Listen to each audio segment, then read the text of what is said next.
So I'll call us to order at 6:04. Before we get going, I just want to let everyone know I have a few additions to the consent agenda, which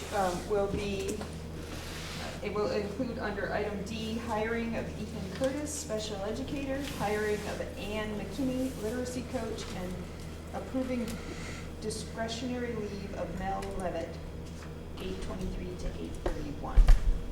Also, on board management and governance, we're going to strike item E to accept debts and assets from ANESU and member districts. All right. So, is there any public comment at this time?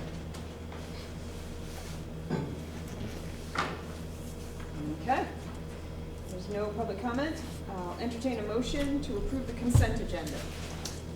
I motion to approve the consent agenda. All right, Andrew. Is there a second? I'll second. Aaron? All right, all those in favor of approving the consent agenda, please say aye. Aye. Any opposed? Any abstentions? All right. All right, now we'll move down to executive limitations monitoring. Our first action item is to authorize the administration to accept state, federal, and local grants on behalf of MAUSD. Somebody willing to make a motion so we can discuss? So moved. That's Krista. Is there a second? I'll second. Sarah? All right. Any discussion?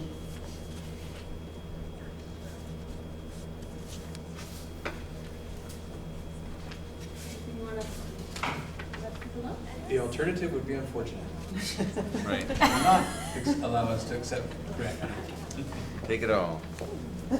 It is worth knowing that there are times when grants are available that we choose not to accept or to pursue because sometimes the strings that are attached to the grants relative to the amount of money that come along with them just isn't really worth the oversight. So we do look at multiple factors as we determine whether or not to accept grants. Does anyone have any other questions or any clarification? All right, all those in favor of authorizing the administration to accept state and federal and local grants on behalf of MAUSD, please say aye. Aye. Any opposed? Any abstentions?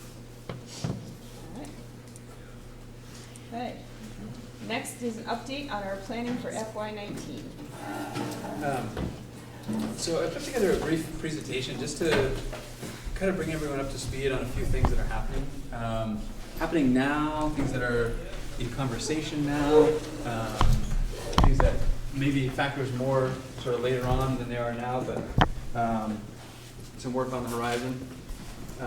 So some of these are state factors. Oh yeah, sure. And some are more local, but I just thought these would be good opportunities to kind of talk through. So starting with the state level, Too much? Chrissy, that's Too much? just a little bit. Better? Yeah. So I'm sure you've all heard by now, but the state of Vermont's looking for a new Secretary of Education since Rebecca Holcomb resigned, I guess a month or so ago now. And I think what's interesting about this is, the governor's statement that, in his opinion, the Secretary of Education doesn't necessarily have to have any experience in education, but have experience in management. So I think that's somewhat of an indication, perhaps, of what it is the governor's looking for the next secretary to do for work. Healthcare has been a bit of a mess pretty much all year long, and that saga continues. And I thought the best way to kind of bring everyone up to speed on this, and this is literally developing day by day right now, was to do a little bit of a timeline. So January 1, way back, a few months ago now, January 1, Future Planning Associates became our third-party administrator, managing our HSAs, HRAs, FSAs, all of that sort of using a debit card. Everyone was excited. It's going to get started. It's going to be great. A few weeks go by after this January 1 deadline, and folks hadn't received their debit cards yet that they were needing in order to pursue some of their, in particular, prescription medications. So So it didn't get off to a great start. In fact, as of today, there are still some employees that don't have their debit cards. And you'll see why that doesn't matter for at least a little while in just a little bit. So then late January, just about everyone had them. February, issues continued, people not getting reimbursements, still kind of a nightmare. And then in early March, Future Planning Associates announced that it would no longer manage our HSAs and FSAs and HRAs for us, and that they were getting done. And they had set a timeline of the end of May when they would be done.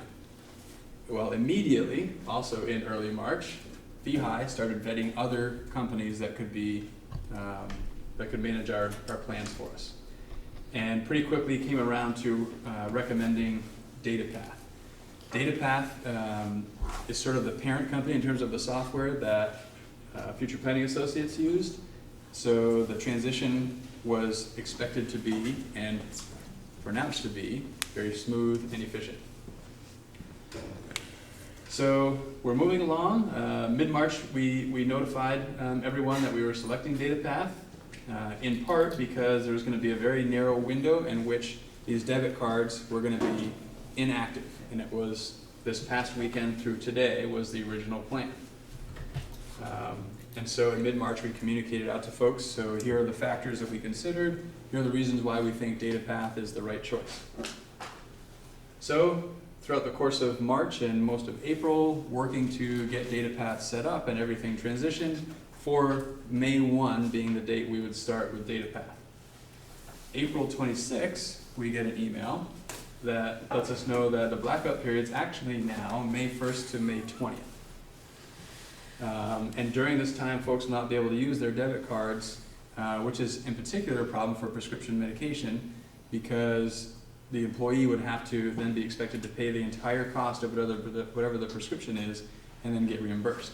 Some prescriptions are in the $1,000 range. So it's a significant financial burden for some families to have to do that. April 30th, we notified all staff that A, the debit cards were going to be deactivated today and for that period of time. B, that they can still access their health care during that downtime. It doesn't mean you shouldn't go to the doctors and do those sorts of things. And C, let them know that if they need help paying the out-of-pocket expenses for their prescription medications, that we're going to find a way to help with that. We don't want people not getting their prescriptions filled because of this hiccup in the healthcare. So that work is underway. And actually tomorrow night, the ANESU Executive Committee hopefully will authorize us to open a new account that we can put money in to help with some of this.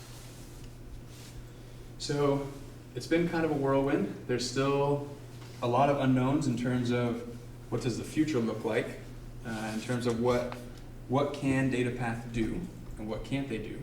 And part of the challenge is DataPath is telling us, as Future Planning did, that the management of HRAs where employees contribute first dollars is essentially unmanageable. And that's what is underlying the challenges, at least in part, that we have with Future Planning, and in part what we're having with DataPath.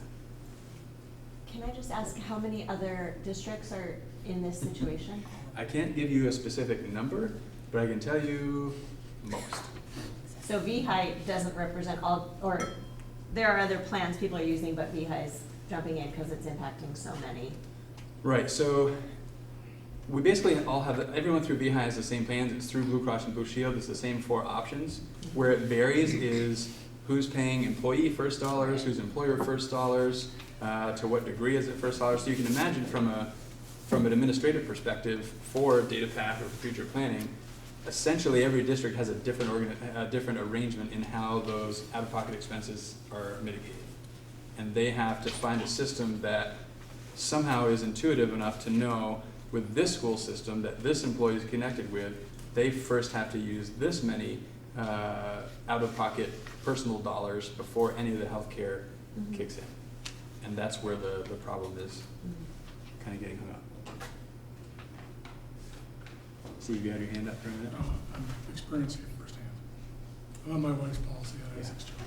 Same thing. It's most of the state that is in this boat. Completely crazy. It's completely crazy. Interestingly enough, HSAs, for which there are 5 people in Addison Northeast that have HSAs with us, aren't having any of these experiences. Because and their debit cards are not being turned off because there's money in their account and it's just there. There's no question about.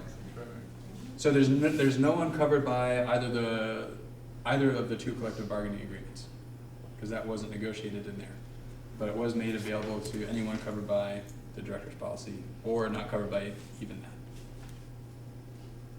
that. So that's healthcare. Any more questions on that before we move on? Well, I guess just a comment about how this is more, I guess, argument for a statewide health plan. Or an argument for HSAs as well. So I don't know if that's an option, if people can still switch over to that if they want to. Yeah, it's, If so this- the only way people could switch, so folks that have that as an option, that aren't in one of the 2 collective bargaining agreements, can only switch over to an HSA if there's a qualifying event.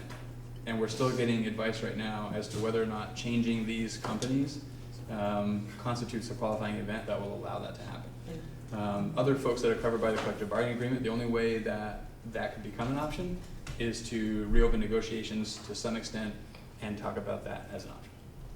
And get that in and then figure out who would switch over.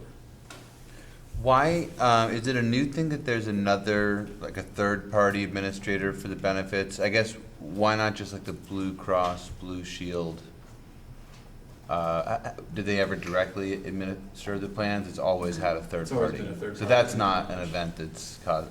No, in the past, we've used, for the past several years, Howard could probably tell how many years, we've used, what's the name of the company, Howard? ABS. And haven't had great luck, but they didn't offer the health benefits card, the debit card that we were promised through DataPath and was negotiated at the negotiations table. So for those reasons. But first you were getting that through future planning, right? Mhm. Well, Yeah. they didn't do electronic filing of benefits. That was the difference between them and. Right. The employee was much more of a middle person, having gone with ABS. I'd just like to add that my last company I worked for, we had this situation, well, not the same situation, but we had the health reimbursement debit cards and it was super handy, but they got out of it as well. It was MVP a couple years ago. So I think it is something that they probably all struggle to manage. Yeah, it seems the combination of HRA and debit card is where the real crux of the problem is. It's just a difficult thing to be able to manage.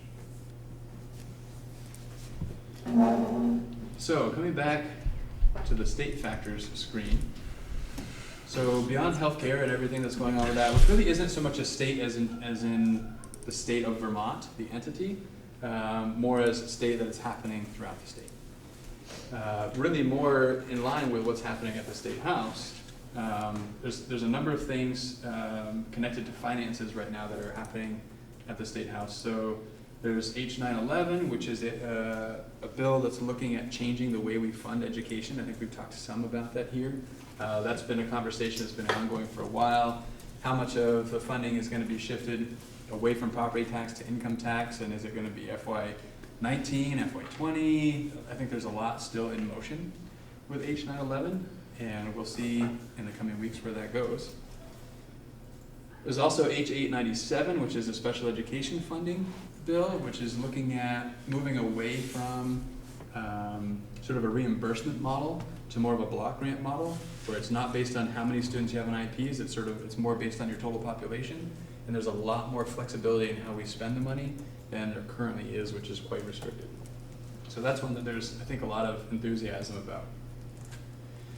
There's also H924, which I would say is probably Howard's favorite bill right now, which is a bill that would require every school system in the state of Vermont to use the same finance system.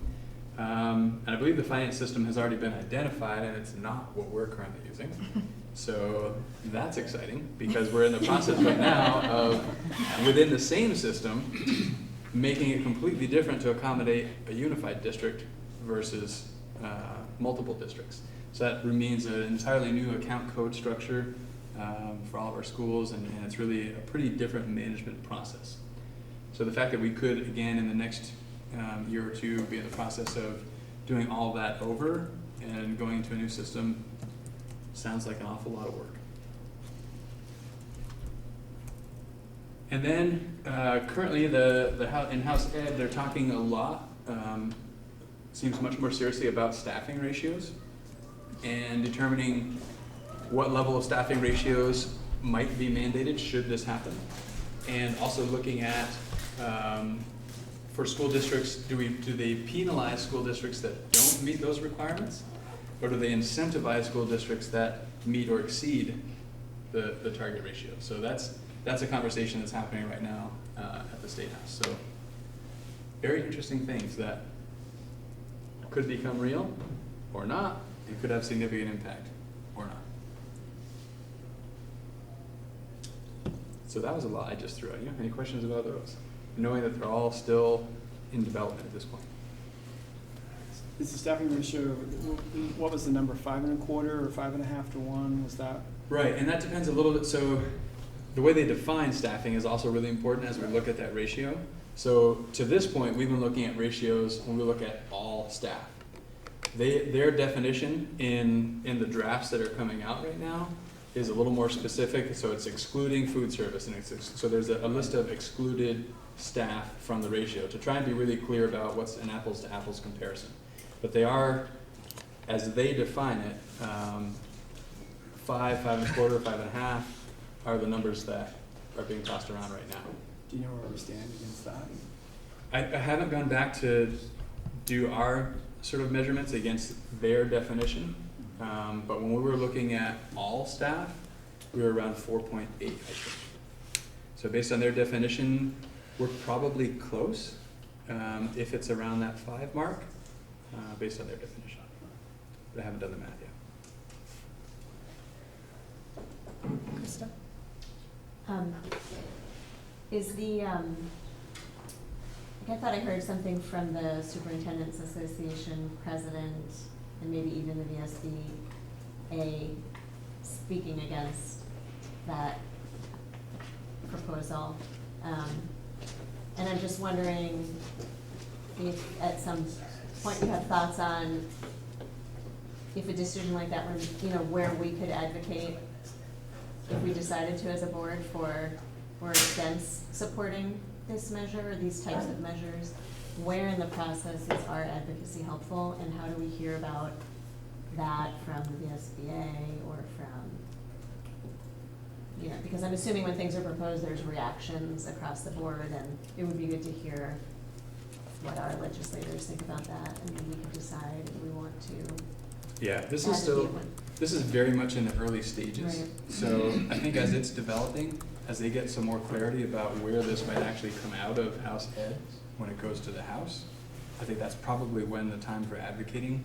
I think we'll start to see a lot more. I think you'll hear from VSBA from Nicole about her thoughts, wanting to hear your thoughts, Mm-hmm. connecting with legislators. So is there an opportunity for us to have, this is a great update, and I'm wondering if we could talk about having time at our meetings to hear these regularly, and we can discuss and see if we wanted to do anything as a board, I don't know if that's appropriate, or I'd like us to not be reactionary, Mm-hmm. to say, okay, now this is what we have to respond to, if we don't have to. I think even at least a discussion as a board Yeah. would be healthy, and whether that leads to a formal position that you want to advocate one way or the other or not, Mhm. the conversation is probably valuable. So we could add a standing legislative update to the agenda that, at times maybe 5 minutes or maybe Mm-hmm. a longer discussion. Do we need a motion to do that? Nope. No. we can just build that into the agenda.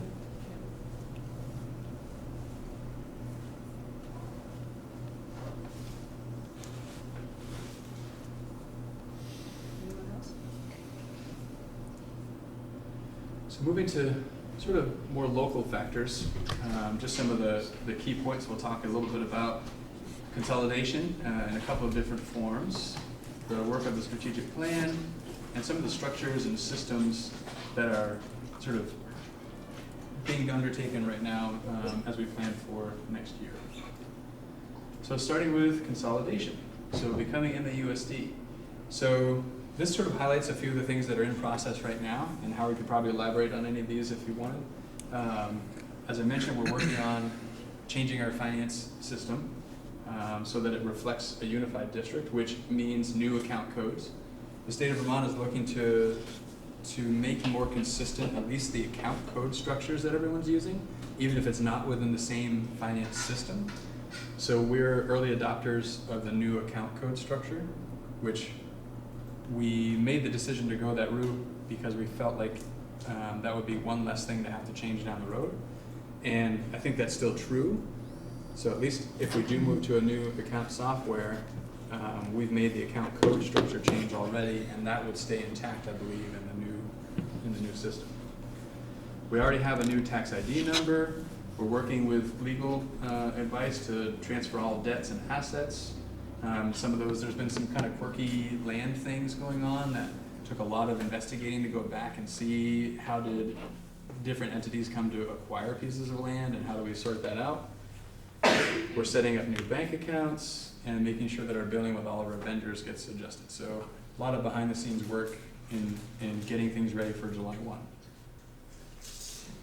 There's another interesting conversation about consolidation that's starting to percolate a little bit right now. And that's some folks expressing greater interest in consolidating more within Addison County. So, which is, and remember, we're a year behind the other two Addison County SUs right now, or school districts, in consolidating. But Addison County really is kind of the model for Act 46 right now, because we have almost all towns in Addison County represented in Addison Central, Addison Northwest, and Addison Northeast. There are a couple of outliers.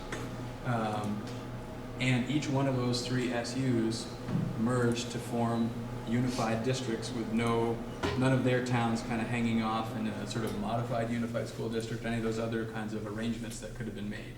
So we're pretty clean in terms of the way we've managed Act 46 to date. So that has some people thinking maybe then we're also well positioned to think about the next level of consolidation. And I've been saying for a while that Act 46 is not the end of consolidation. Act 46 is really the beginning of consolidation. And these conversations are starting now. Hard to know where they'll go, when they'll go there. But discussions are happening. There are some lawmakers getting more interested in thinking about what would it take to study this. There's a few different ways it could happen. It could happen just like we did with Act 46. And it would be 3 school districts.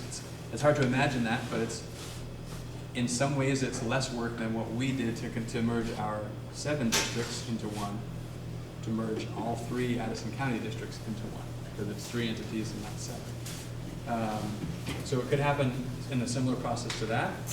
We could just simply look for ways to purchase in bulk and work more cooperatively together as 3 districts. As we continue to look for more and more, we have the new food service happening this year, and there are other things like that we could talk more about. So there are different ways we could approach it. There's more interest in wanting to explore that. It's starting to percolate. So you may hear more people. That was it. So this sounds like it's administrative management type consolidation. Is there any discussion within these districts or even this district thinking about utilization of space and how that might play out with the county consolidation? I think only to the point that, I think people recognize that there's a significant portion of our schools that aren't, our schools are filled to a far less of a capacity than they have been in the past, and I think people recognize that. And there's opinions across the board, as you can imagine, about whether or not we should or shouldn't operate as many schools. I think what's clear is we're going to have the conversations. What's less clear is what's the result of those conversations going to be. Interestingly enough, if we think about just those 3 Addison County districts, Addison Northwest, I believe, has an article of agreement in their Act 46 Articles of Agreement that states that the electorate has to vote for that to happen. So the town in which the school resides has to vote in the affirmative for that school to be closed. Same as us. And Addison Central, the board has the authority to close the school with a supermajority of the board voting in favor of that. And even for our district and for Addison Northwest, the SD board has to first decide to put it to a vote to the members of the electorate. So there's a process to even get to that point. But I think we're going to have the conversation. And perhaps the decision is we stay just as we are. Perhaps the decision is it looks different. But we're going to have to go through the conversation to see what ultimately the decision will be.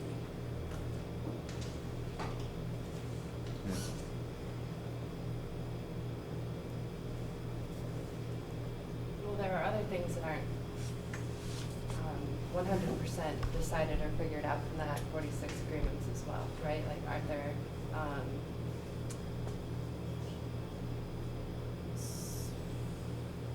for instance, well, I mean, for me, school choice is something that comes to mind, right? Like, silent on school choice. Like, there are a lot of, you know, whether our school committees, right, our school councils, I meant, and different committees that we may form, like, there are a lot of parts of it that I imagine it's our plan to work through more of the details of it as we go along throughout the year.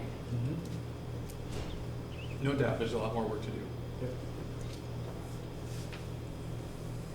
But you can imagine these conversations all happening and trying to make long-term plans. They don't jive very well. So you said that this is starting to percolate already among who? So there was a legislative breakfast a month ago. End of March. So not everyone was there, although myself and the other 2 superintendents were there, and sort of a mix of area lawmakers. And the idea came up there, question was raised, like what would it take, like thinking financially, like how much money would it take to really investigate this and see if it was possible. And so really just some thoughts sort of surfaced there. A couple of emails have been exchanged since then, just kind of continuing the thinking. And that's really as far as it's gone. But knowing the conversation's starting to pick up and we now have lawmakers talking about it more, I just wanted to make you all aware of the fact that those conversations are, even though just starting, they're starting. And hard to know where they'll go. And I met this morning with the board chair from Virgins and Middlebury, just to get acquainted, and all this was definitely, so what do you think about this? And what do you wonder, I wonder about this kind of thing. So it's not that we were meeting to get to know each other, to sort of bounce ideas off of what's happening with each other kind of thing, but it definitely was, you talked about it. What does it look like? And for me, philosophically, I think so with all this consolidation, we reduced the number of superintendent's offices from maybe 63 to 60. Vermont, being the size that we are, it's still too much. I don't think there's a need for 60 superintendent's offices to govern the work.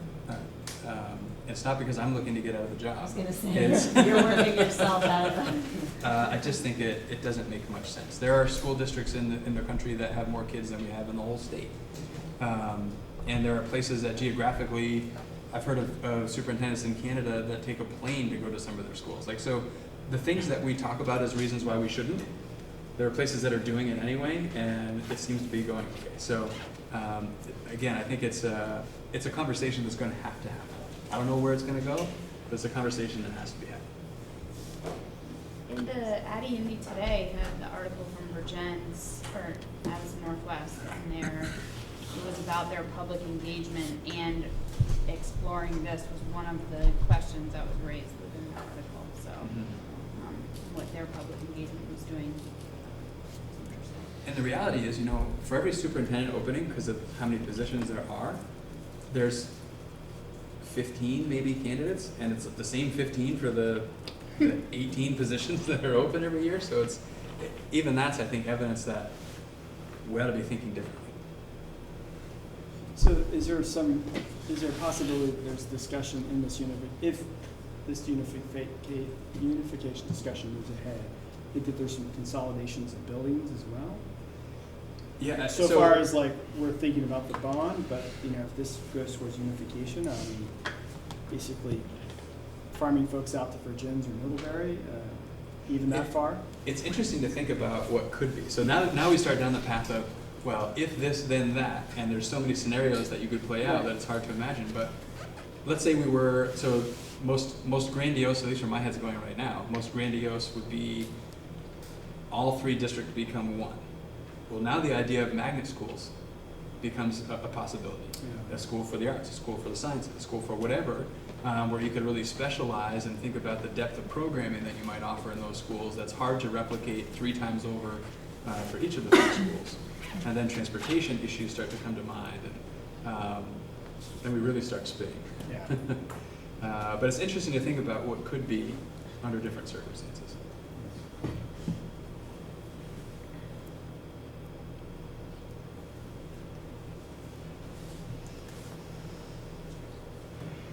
Ready for the next one? There's more? There's more. But now we're getting a little more sort of down to the work that's happening now. So,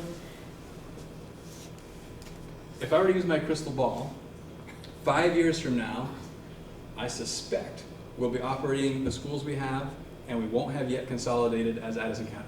So the 5-year strategic plan that we're creating, I think, still has validity. We don't have to get rid of this.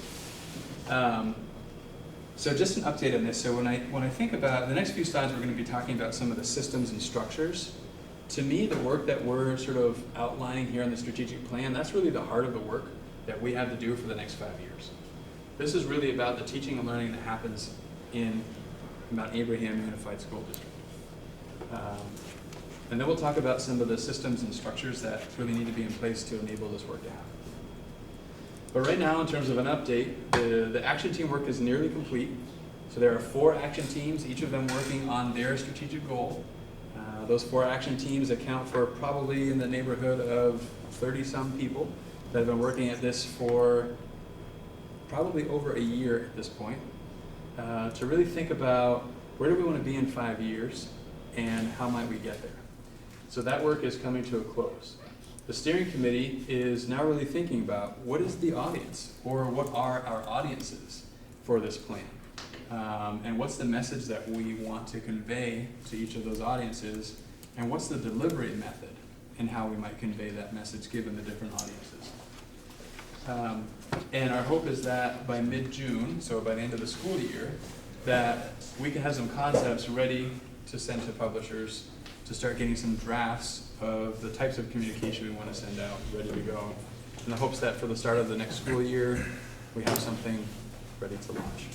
I was just talking with somebody earlier today about the timing, and it's sort of unfortunate, but it's our reality. We're now in the spring. We began planning for next year in September, as we started planning for the budget cycle. So we're now in the spring, hopefully going to bring our strategic plan to completion late spring or into the summer to start working next year. But we haven't been able to build plans for next year using the strategic plan because it's not done yet. So there is that first year of doing as much as we can with what we're going to have to try and help move the strategic plan along, but then we'll have the plan to start building in for plans for the future years. It's just a reality of the time. Kevin? I apologize for not being up to speed, but could you just highlight what the 4 topics that the action team worked on or has worked on? Sure. So expertise in learning was one of the topics. Community was one of the topics, one of the goals. Equity was another goal. And social, emotional, and physical development was the third. This is a side note, but Sarah just alerted me, on the website it says that the meeting starts at 6:30, Yes, it does. and so, yeah, I just noticed, Yeah. just noticed that. Yeah, I have a plan. I'm Okay, gonna take you got a care of plan. it. I have a plan. Okay. You're good. I have a plan. Any more questions about the strategic plan? It's still in process. It's still happening. It really is. Patrick, Yeah. what do you think will go to the publishers? What kind of document will it be that gets published? Can you just Right kinda now, based describe on the it way the like conversation's going, and Don and Krista can chime in there on the steering committee, I think we're gonna have probably a few different products to reach different audiences. You know, a published packet that's this thick with all the details probably isn't gonna be read in all of its detail by lots of folks throughout our communities. So we're trying to think about who's the audience for all the detail, who's the audience for some of the detail, who's the audience for sort of the more overview of the work, and that's what we're working through right now as a steering committee.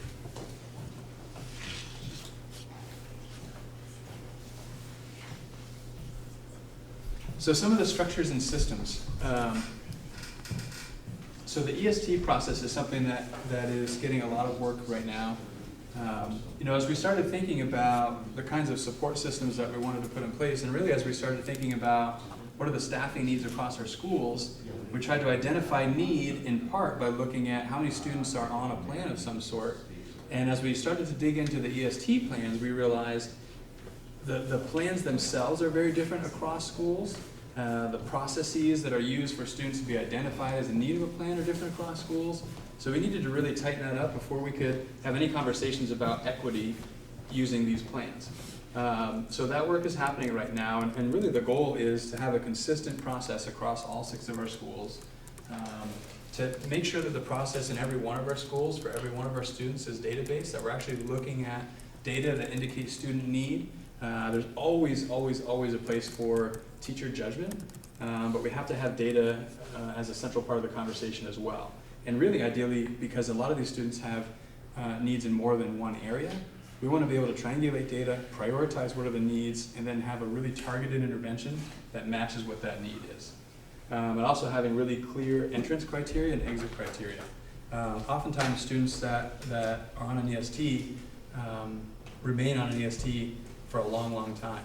So really trying to think about getting the interventions, making them really targeted, knowing when it's time for that intervention to fade so that they can be back in the classroom successful there. Because the time they're in the intervention, this time they're not getting something else. And we want to make sure that they're getting what they need and just what they need.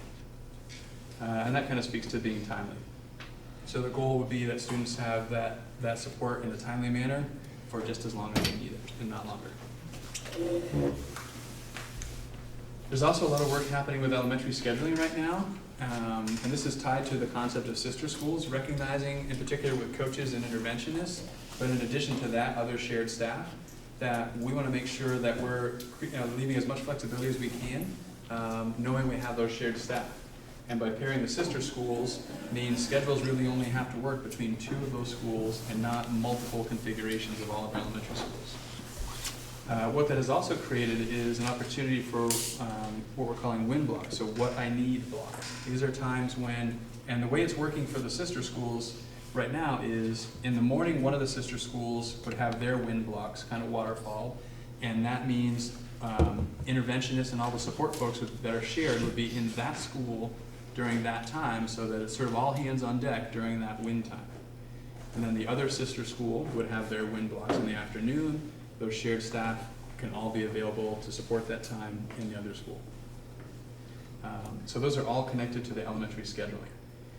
And trying to create the situation where the shared staff aren't necessarily driving the schedule, that what's driving the schedule is student need, and that learning experience that we're trying to create.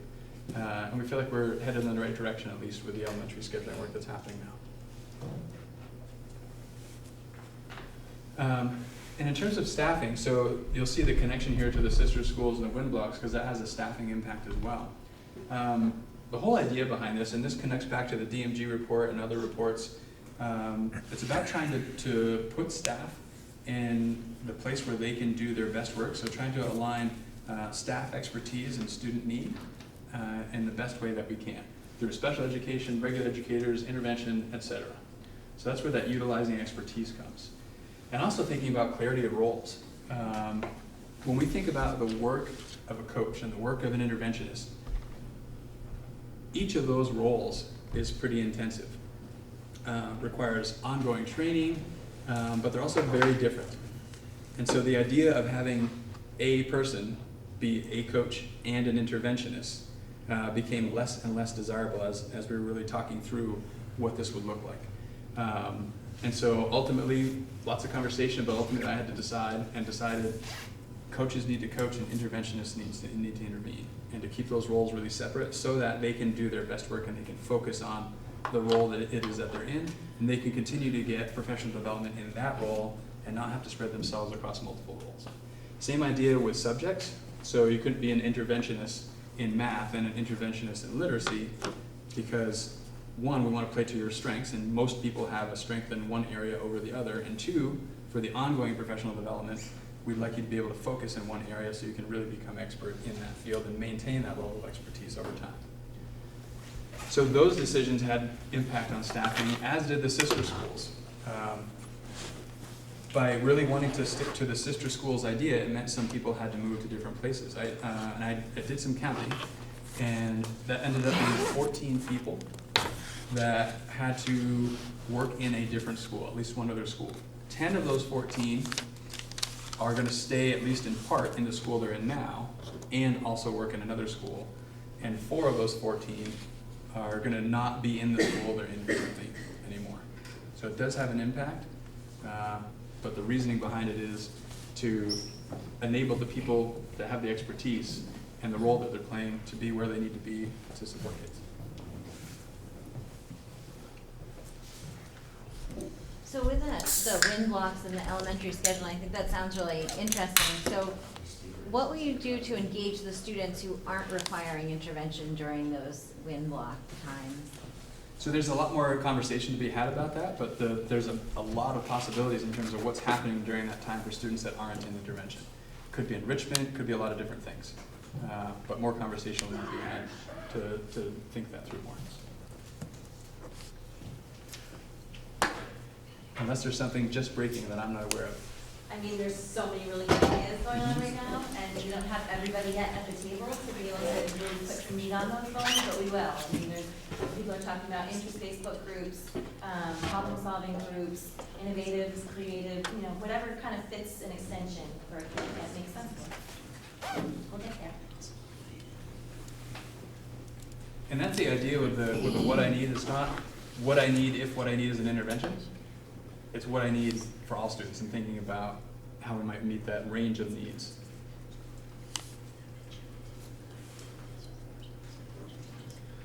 So I mentioned the reassignment, and most of those, perhaps all of those 14 folks that had some element of reassignment are in the music, PE, or a coach or interventionist.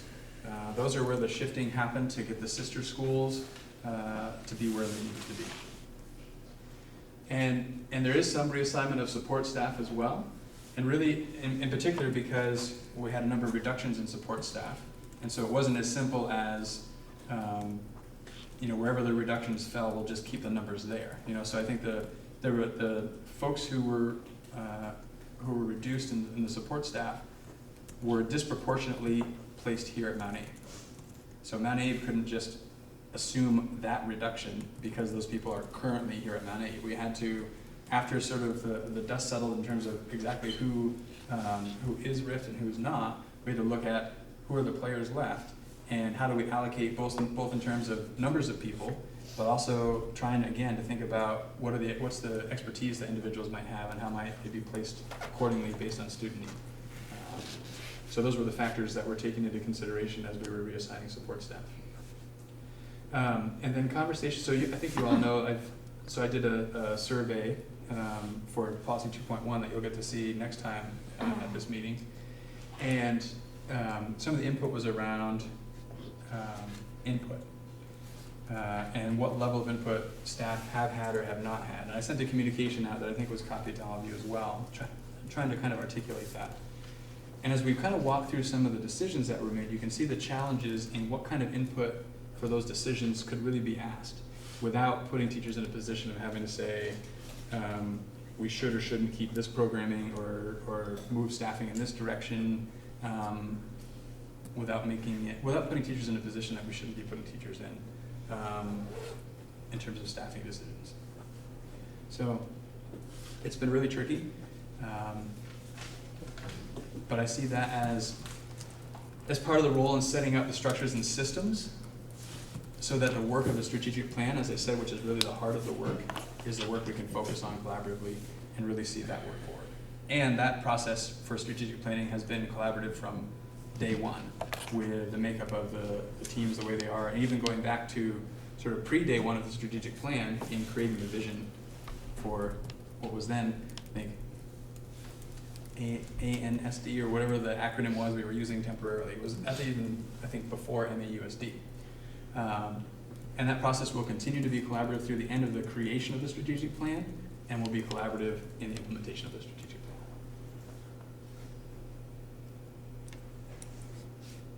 So that's a little update on what's happening. Any questions here? Any other questions about the update?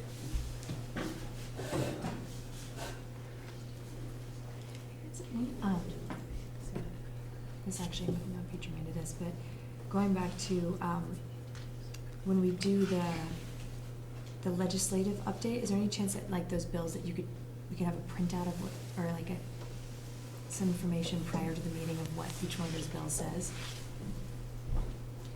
Are you on the list for the VSBA? No. Do you know? Okay, so if you contact Karen, and Karen usually sends VSBA a list, and then you'll get an email, and you'll get a legislative update in an email.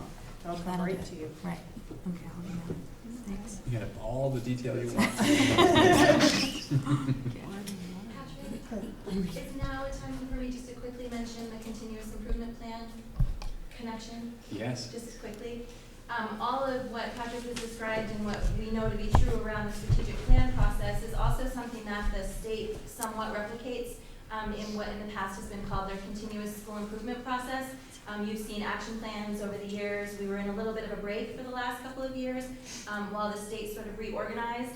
And now they've brought back a new template and a new process for us to be creating these continuous improvement plans, both as a district and as individual schools.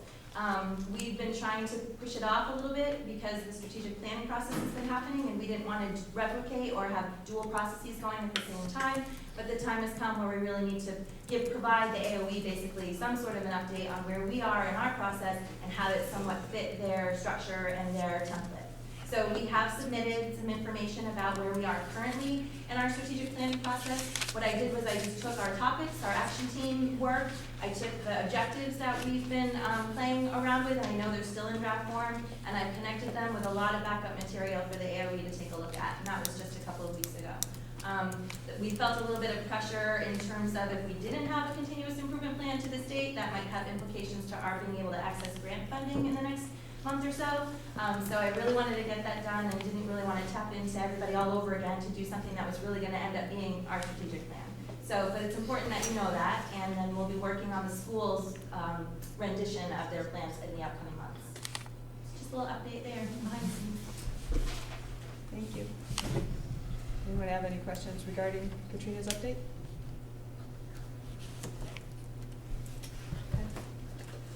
All right, so our meeting started tonight at 6 o'clock, and I'm sorry that people didn't get the agenda, but if you are interested in receiving the agenda, if you send an email to Karen Wheeler, she'll put you on the list, and when the agenda goes out to everyone, you can get a copy of the agenda. That's the best place to check for our time and meeting place. So because there was that miscommunication, I wanted to offer the public an opportunity to speak now before we go into our board, the rest of our board work. So if there are members who want to have public comment now, I'll allow it now. In the dark. Can you just identify yourself for a minute taker? Sure. So I'm Richard Fazy from Starksboro, the chair of the Energy Committee, and Jeff Dunham is also on the Energy Committee. We've been working for a number of months to try to address some of the energy issues at Robinson School, and we're have a proposal from a home performance contractor and auditor, commitment from Efficiency Vermont to help fund the initiative. We just need permission from the building owners, which we assume at this point in time is this board, in order to move forward. So we're just seeking permission to do an energy audit of Robinson School. So the board doesn't usually have a back and forth, and so I think you've been in communication with Patrick? Yes. So Patrick is where you would go to continue that back and forth communication at this point. Then if Patrick needs the board to do something, then it would be, we have to be placed on an agenda. We can't take any action at a meeting if something is brought up, because we have a requirement to give notice to the community before we take any action. So the best route is to continue your conversation with Patrick about the steps forward, and if Patrick needs board action, then he and I work together to create an agenda item to get that in front of the board. Okay.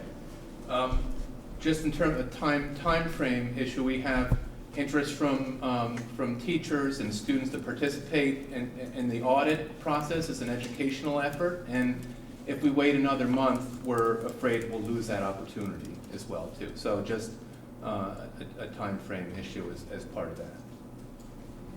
Thank you. Okay. Thank you. Is there anything you want to add? I'd only add that I went through the building with with Tom Perry, who we have the proposal from, and it looks quite likely that there are some issues that could possibly be easily addressed inexpensively that would very quickly pay back for the school. So we have high hopes of doing some improvement immediately that would not cost much and immediately pay off. So. Oh, great. Thanks for looking into that. And I hope you three, or however many of you there are in your group, will continue the conversation with Patrick. Okay. Great. Okay. Thank you. Thank you. Is there anyone else?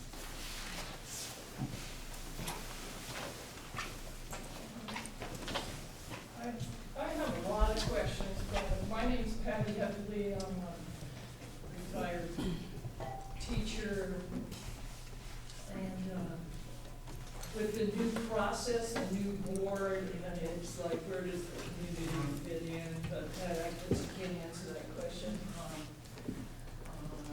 because all these processes are in the process, right? All these decisions about how to get a feedback loop going, like when these new changes happen next year, is it working, is it not working, how can we make it better? So I'm anxious as a former parent of students, and also as a former teacher, wondering about people moving from one school to another, meeting the needs of students, serving students the best way we can. So I don't have a specific advice. How does the community serve the students if things aren't working? How? Sorry, I don't have a question. Like when I heard Patrick, when I heard you say that you had a survey, I was wondering, well, with whom? Collaborate. Well, with whom? What is a coach? What is an intervention? And I know you don't have time to answer that all now, but it'd be good for the public to know what a coach is. What is an intervention? It's a mystery to me. And maybe that comes out in not in the 100-page document that you make. But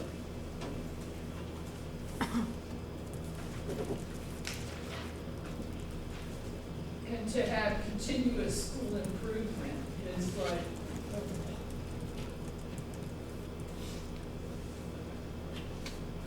I would want us, but I'm not doing that work, but I'm wondering. The job is so difficult to be a great teacher and to run a good school and to meet the needs of all the students. It's a very, very difficult job. So, down the line, how does the community support what you're doing or help things change to make it different? Where does the community fit in? We need to have some kind of handle on that. Instead of you just going about doing what you do, and if we care about what's going on, how do we fit in? And maybe that, we know we can't answer things right away, but that needs to be addressed, I think. And it could be a couple of great articles in the Madison Independent. Thank you. Thank you. Yes. I'm Sue White, I'm from Lincoln, and I've been on the 5-town community forum steering committee. I know many of you are familiar with that. And I just wanted to do a little update on what's been going on with us, as it might inform you of what the community has been up to, who are totally behind our schools and what's going on in our schools. In January, we had a meeting where nearly 70 people showed up, and we had 3 different conversations going on just to organize our thinking together around the building. It was before the bond vote. Just gathering together, what are we thinking? We didn't really talk about the bond, we talked about the building and how we cared about the building and how we dreamed about the building. And some of you were there, and it was a great conversation. And we had a conversation about how the community can support what's going on in our schools. And that was a great conversation. What can our professionals do? What can our businesses do? What can our retirees do? What can we do to have a back and forth with our schools? And then there was a conversation in the third room about what can happen in our schools that can support our communities. What do our students bring to our communities? And how can that interaction really bring vibrancy to both our schools and our communities? And that conversation was a really long morning. And some of the feedback we got was that we really don't need to be there from 8:30 to 12:30. So in a couple of weeks ago, the end of March, we had another forum in this building, which was awesome to be able to be in this building. And we had 2 conversations, and one of the and they were, some of the feedback was can we get specific about our interests and our ideas? So we had 2 rooms again, and one of them was community engagement and involvement in our schools, and one of them was our schools and what's going on in our schools and how can we know more and how can we impact. And both of those conversations, again, were really vibrant, and some of you participated in them. And we now have a mailing list of nearly 100 people who've been involved in these community forums. We have another one scheduled for the 2nd of June. The 2nd of June, which is a Saturday morning again. Hoping to be here again. People are really interested and invested in our schools. They want to know how the energy audit might work. They want to know if the HVAC system can actually be tweaked so that it's more efficient in this building and that kids are warm and not cold and cool and not hot in our different rooms in our buildings. There's a lot of interest in specific nodes of information and programming and structures and functioning. And so I come to that saying, what's going on with the community engagement?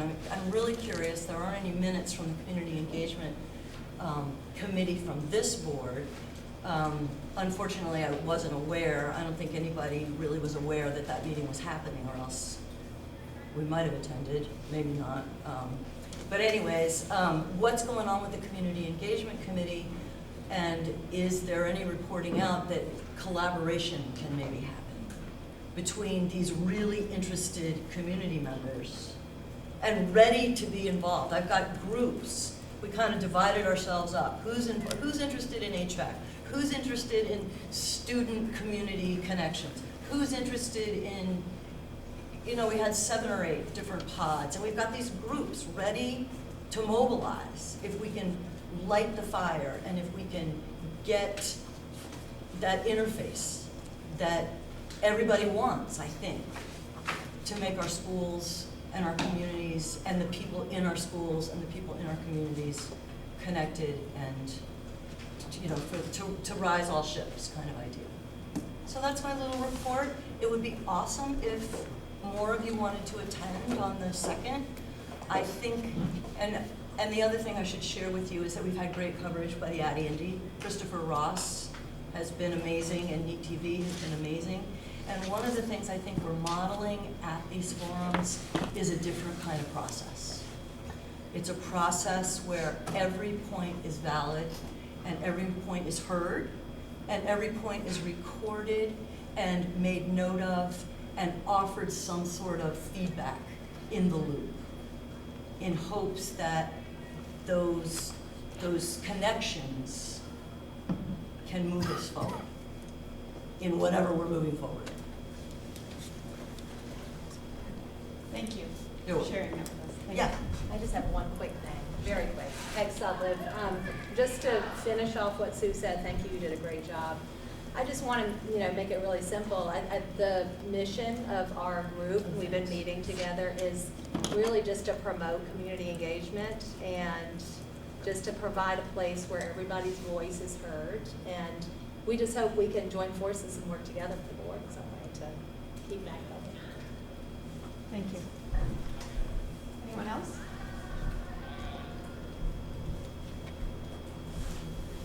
All right, we'll get back to our board work. Hey, Dawn, before you move on, what is going to be the timing around hearing about the Community Engagement Committee? Well, I don't know if you have an agenda, but Well, we're I heading- saw that it was way down.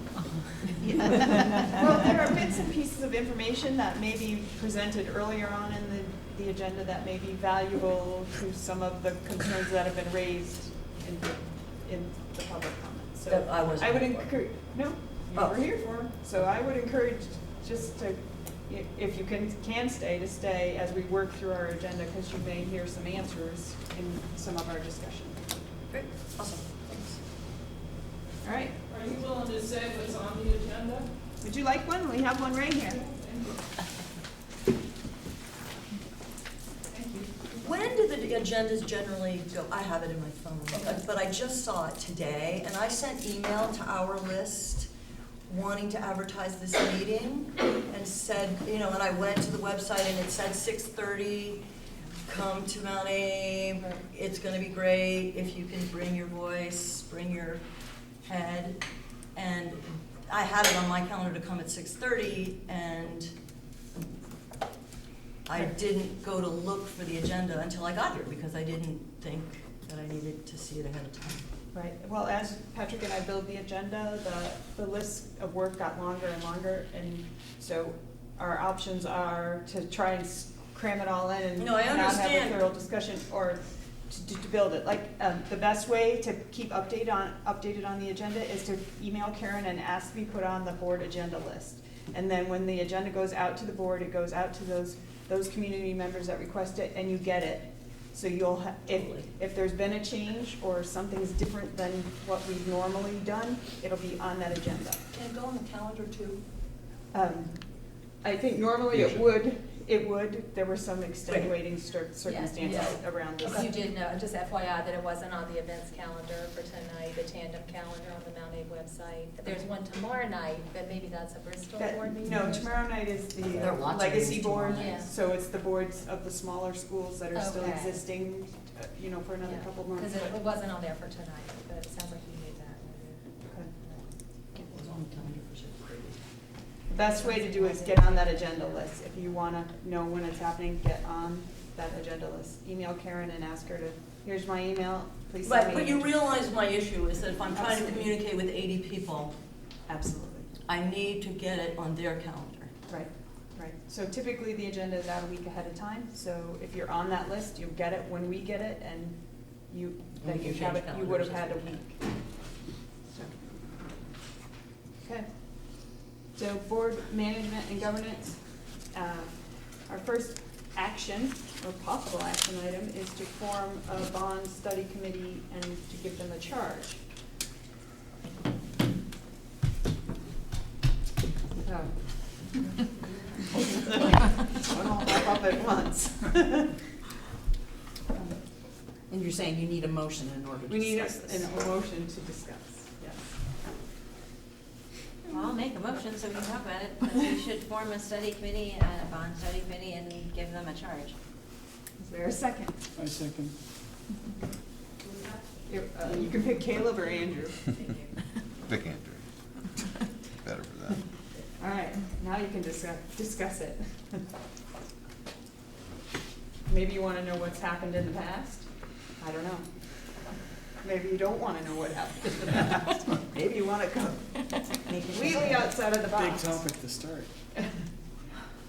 So in the past, the Mount Abraham Board has charged a group and defined the parameters of the group. It was the last 4 times, it was a large group of about 13 people that worked together with board members representing on it, teachers, students, facilities manager, Patrick was on with the last couple, the principal, so it grew to be a large group to meet, and they did all the work. Now granted, we had some of the feasibility studies done years ago, so they were using those to base as their basis for information in the last couple of years. It's a challenge for a board that big. It's a challenge to get everybody to be able to meet. It's a challenge to do the work when it's that big. But they did it, but it was a challenge for chairs and for members on the committee as well. Because when the board charges a committee, then that committee becomes an arm of the board.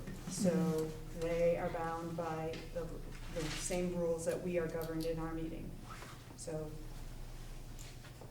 we're limited, it's a limiting factor when the board charges a committee. Do we really think we need a board that large for this round? I mean, the information's pretty much all there. It's been studied 6 ways to 9. The public's spoken at this point about what level of funding they're willing to tolerate, at least. We have some evidence of that anyway, so. My thinking on it, which is similar to something I've shared with this board and a few other things, is I'm not sure it's a great idea to take the same approach and expect a different result.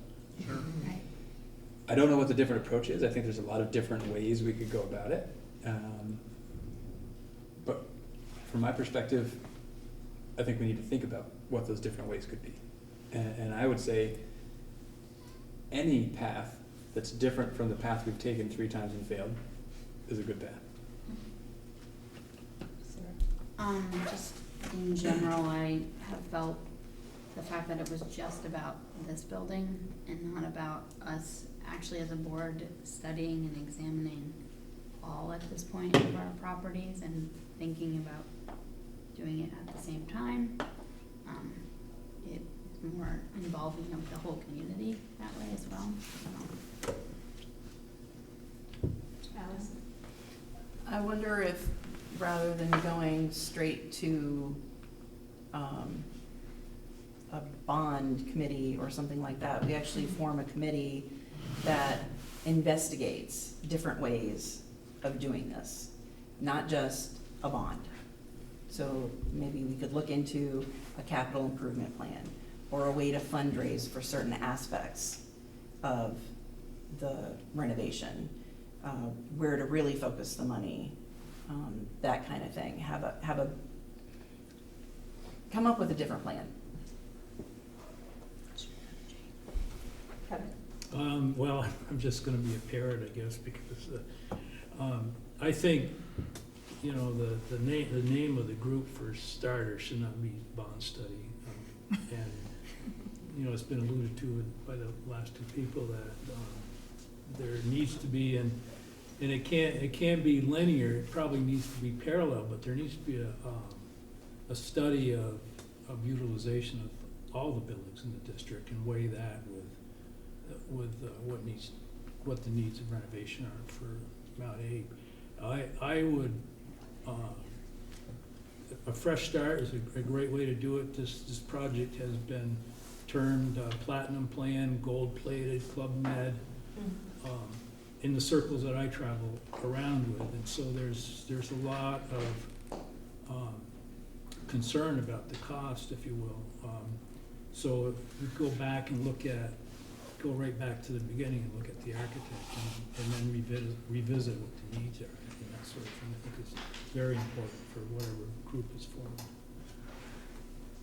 Erin? Last time, how did we decide who the committee members were? Did people just volunteer and that's who we decided on? Not necessarily, no. It was left to my discretion as board chair for the Mount Environment Board, and we took letters of interest and Okay. then we chose and tried to balance community-wise. You know, if there were, you know, we didn't try to load it with, you know, 6 contractors, but we tried to have somebody who represented, if somebody applied and they were a contractor, then yes, we wanted somebody with that kind of piece. And if we found somebody, you know, on the last time, Peter Salonis, he put through his, you know, said, hey, I'd be interested in that. So we said, hey, that's a great addition. And that's how we sort of, but we tried to look at it and keep it balanced in as many ways as possible, which happened 4 years ago too, you know, but it's only the people that applied that you can choose from, so, but we tried to keep it balanced. How did you come up with a number of how many people? It was, again, initially, it was through board chair and superintendent collaboration, and where we chose, okay, we don't want it, you know, we don't want it to be loaded with administration, we don't want it to be loaded with board members, we don't want it to be loaded, so it was just a couple here, not more than so many here, not more, so many this, kind of, is how it was worded the last time. Since I recall a board conversation too about the number of people Yes. and the general makeup, and it was a range of people, I forget what it was, 8 to 12 or some sort of range like that. Not more than, or something. I think not more than 11, maybe. And we also tried to make sure that we had at least one person from each of the 5 towns. Right. And I know with the second committee, well, with the one that just failed, we didn't have anybody from New Haven because no one volunteered. Right. I'm just thinking, when the fire department did theirs, I know that they had like a bunch of candidates, similar thing, where they expressed a letter of interest. The select board actually picked the individuals that would be on that committee, and I think it was very similar, where it was a variety of you know, backgrounds and.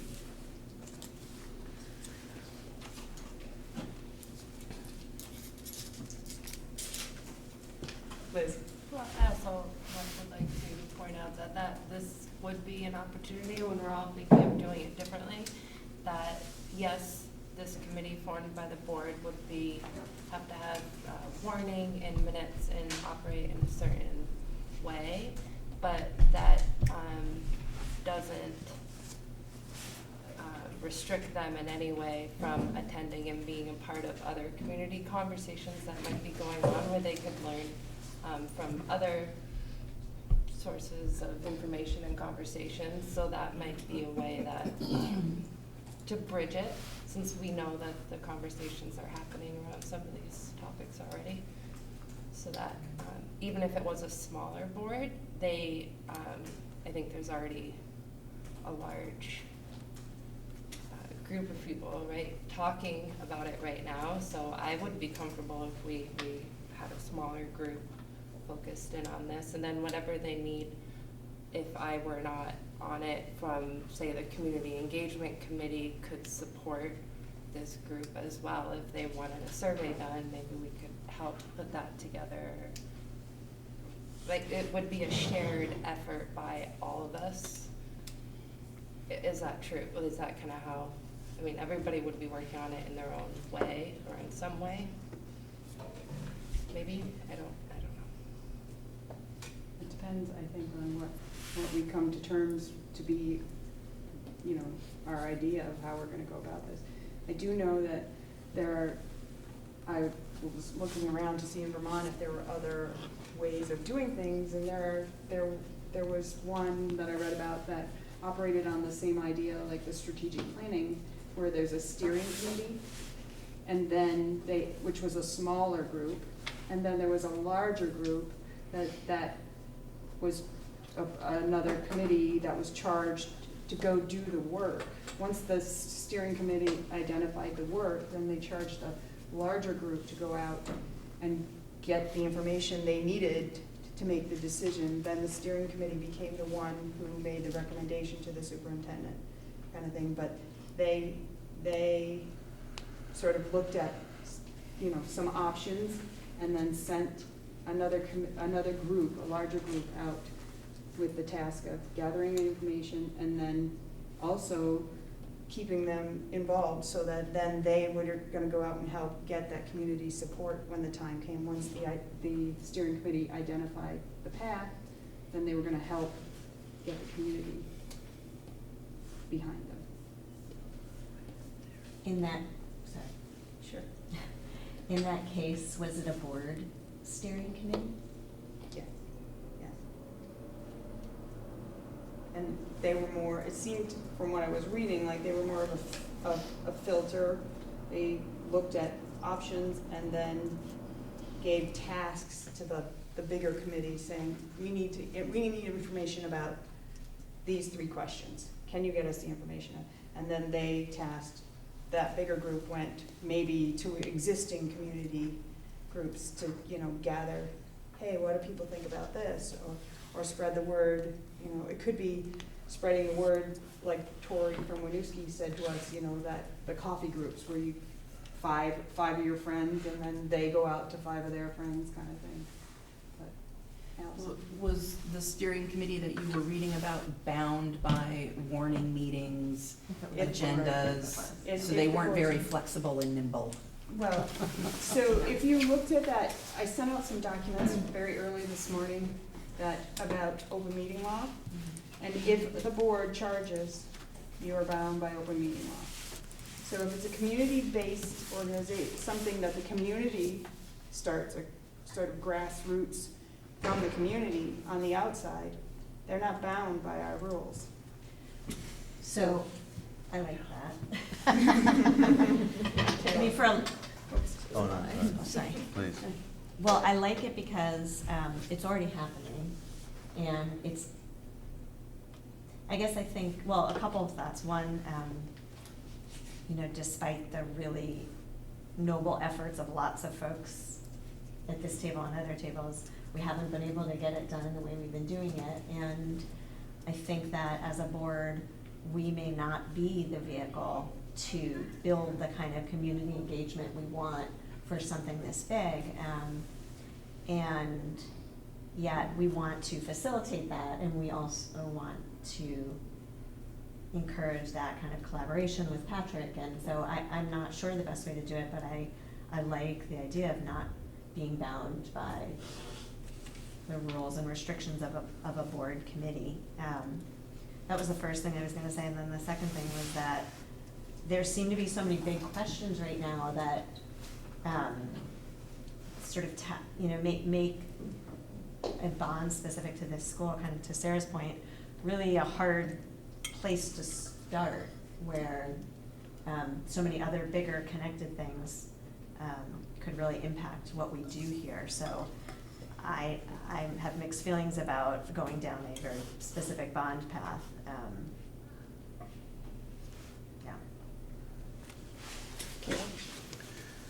Yeah, I mean, on one hand, we had some urgent facilities needs, and so I think there's some temptation to take another run at this, and of course, we learned the first time we can is in November, right? That's like the next opportunity. So I guess it's a question of, do you shoot for that date, or do you shoot for a not a specific date and just let a process kind of work out? And I think that we don't want to do the same thing again. We do want to engage and I think draw on a lot of the activity and a lot of the conversations that have been happening.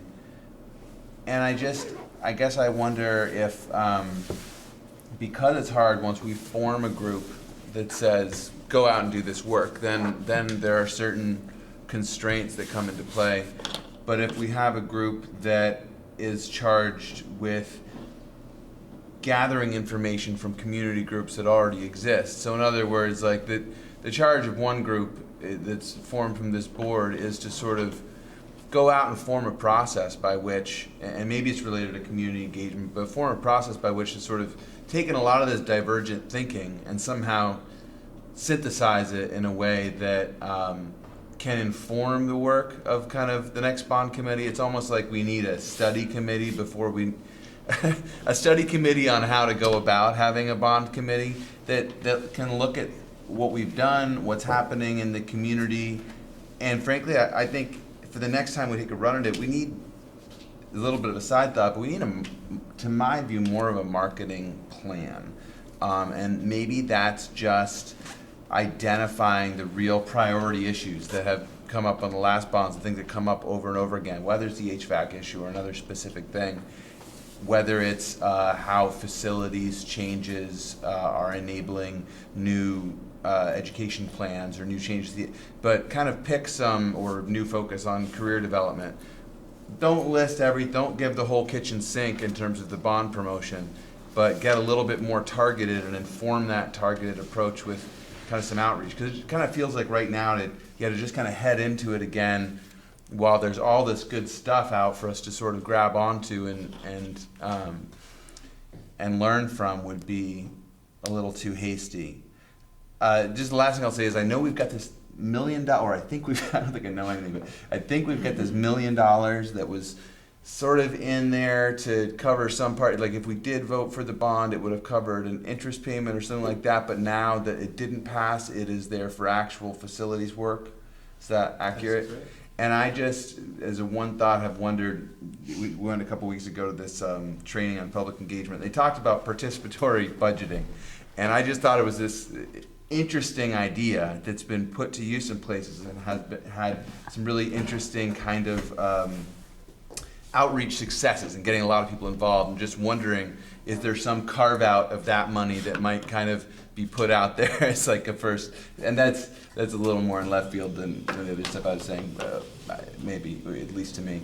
But I still think it's interesting, and I think that getting out of the box a little bit and kind of celebrating this moment rather than kind of putting our heads down trying to run through all the stuff that we don't really know how to contain right now. And like the better thing to do is sort of try to put a vehicle out there that can be more of a sponge and then come back in with the information. No. You're sure that's not like a make a comment after? So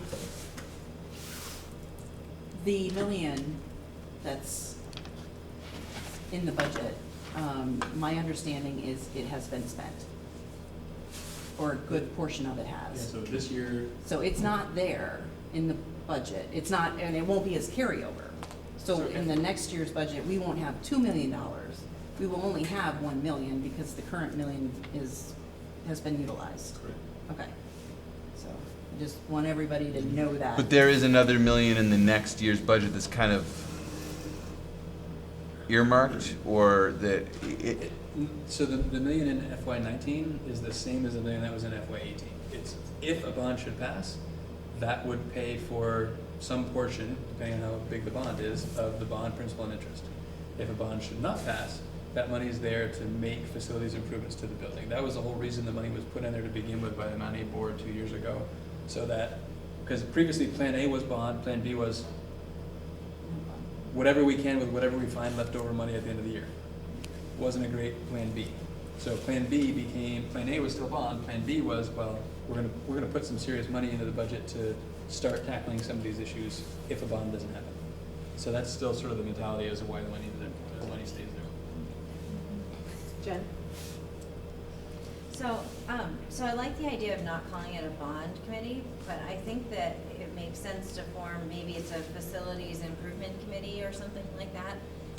It seems to me that we could structure the charge in such a way that it could encourage, like the first bullet of the charge is collect information, you know, I mean, it could be a charge that talks about considering options, reviewing the facilities of the entire district and considering the best path forward, and that charge could include, if the committee determines appropriate, prepare a bond proposal or, you know, something like that. But I think we could still structure that charge to allow that committee to work. To me, I do think that it needs to happen under an official committee process.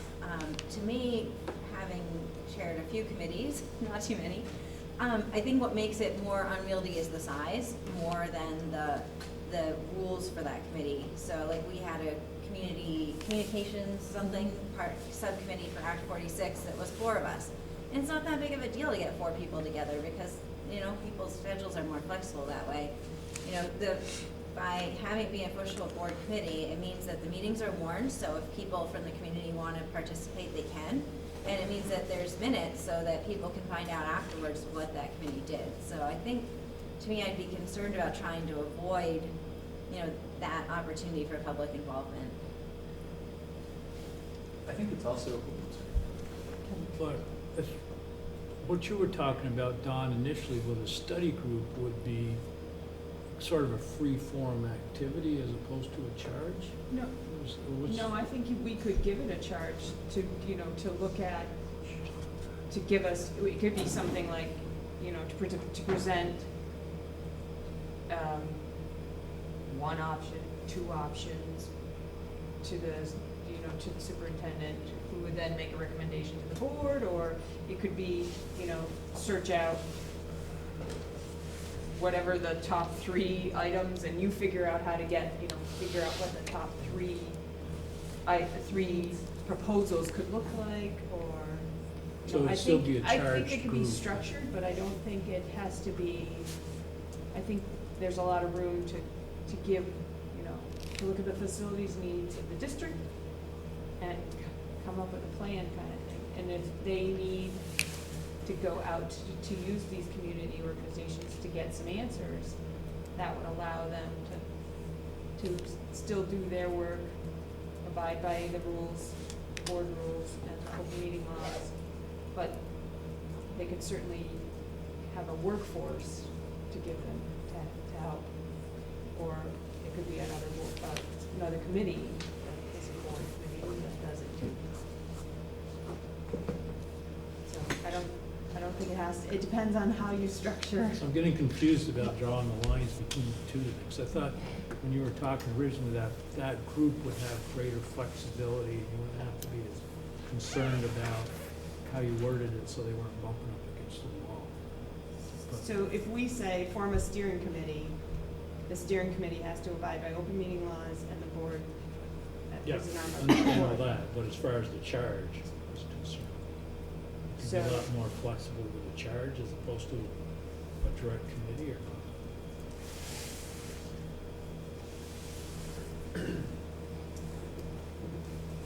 I feel like there are certain constraints that are unavoidable in terms of the charge.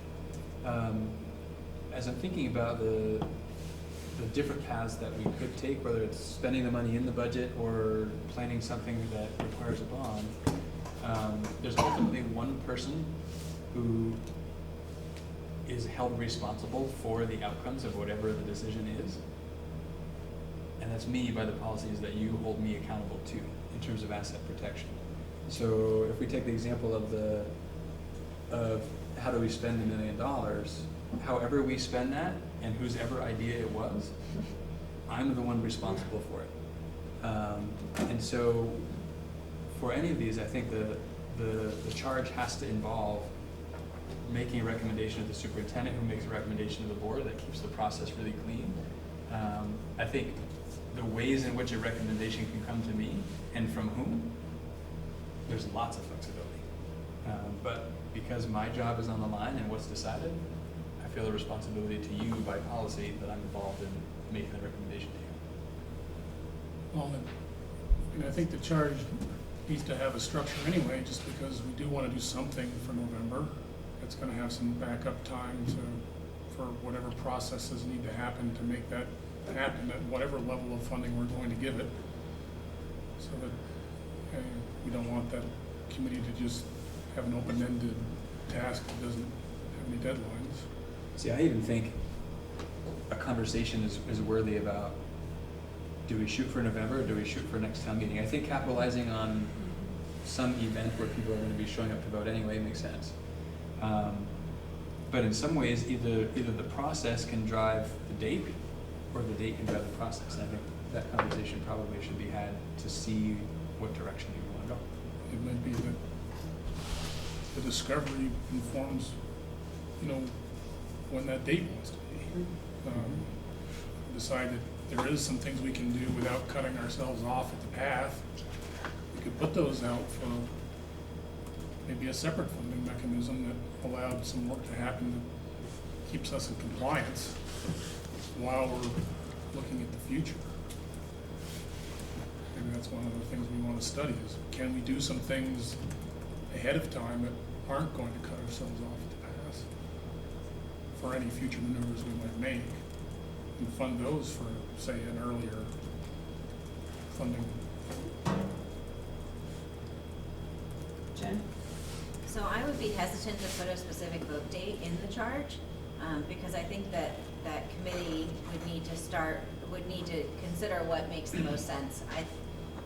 To me, in the timeline of putting something up for a vote, 6 months is not really that long. And I would rather see the committee be able to be more thorough in trying to, not like say, well, let's just knock $2 million and put this back. I'd like to see that process be a little bit more creative, and I think that might mean that more time is needed to be able to do that. Allison? To piggyback on Jen's earlier comment about a specific committee and makeup, I'm kind of combining two things. Maybe a small committee of this board, one person from each town, that would be the committee, because then we have representation from each of the towns, and it's just 5 people, and it's nimble, and you don't have to rely on 11 or 12 people's calendars to be available to meet with the superintendent, say, at the central office. It's easier for one person from each town to be able to do that. And then the second thing is, how much can you put in the budget, Patrick, to get work going? Can we put in 2 million? Can we put in 3? We can put in whatever the voters will approve. That's always the we question. need a lot of money. We need 15 to 17 million to get just the infrastructure stuff up to code, the accessibility, HVAC, plumbing, and all of that stuff. 15 to 17, and that's a given. So I don't know if there's some way that we can build that in and just say, this is what we need to do, and then, new science classrooms and other things, maybe could be and I don't know how you can, Without a can you bond, borrow the money?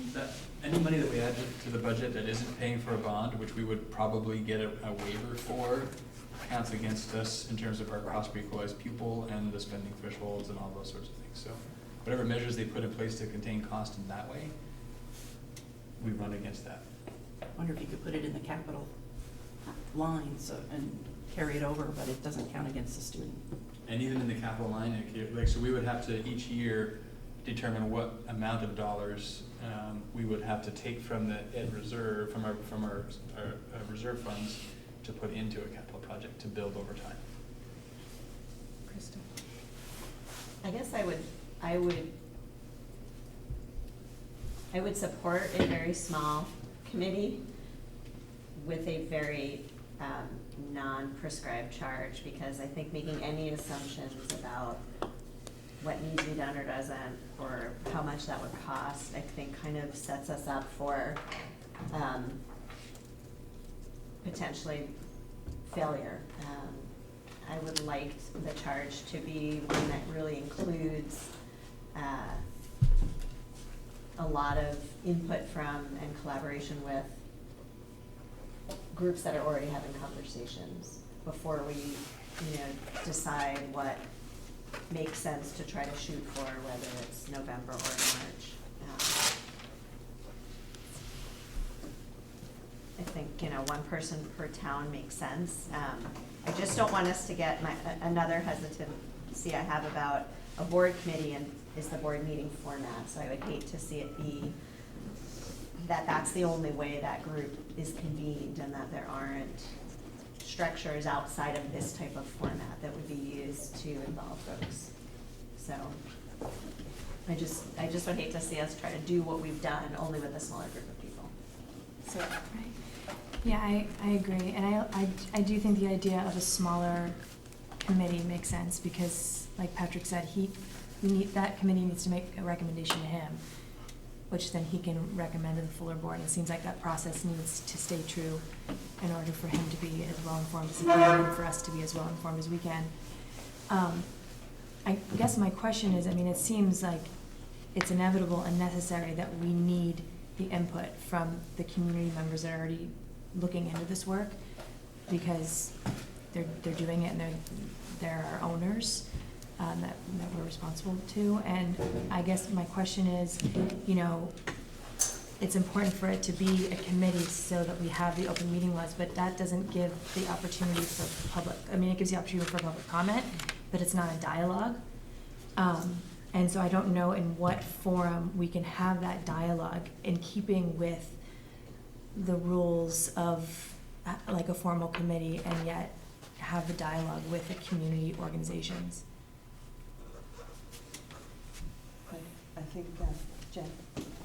I would say I don't think that because it's an official board committee that needs to, you could use any format you want. This is how we run these meetings, but we have board meetings that are public forums, we have board meetings that are different, and I think that, and also, it's my understanding that it's a board committee, doesn't mean it needs to be only made up by board members.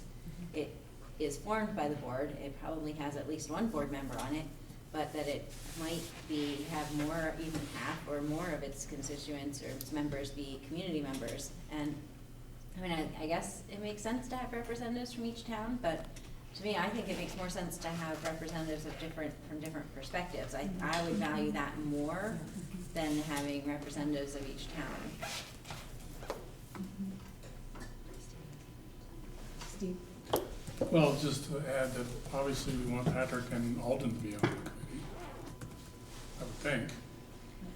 So my role is an interesting one because for me to be on the committee that makes a recommendation to me is Almost like a compromise. So my you're making the recommendation to the larger board. Right. Well, in the past, the administration were non-voting, so they attended, they were on the. Could provide information. But also, to Jen's point, the format of the committee meetings can be pretty open.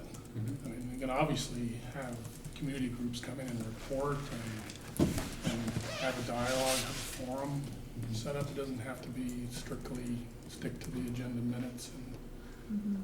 And historically, that has been the case. So those smaller subcommittees, whether it's a communication committee or whatever it's been, they have been less structured, and there's been a lot more dialogue.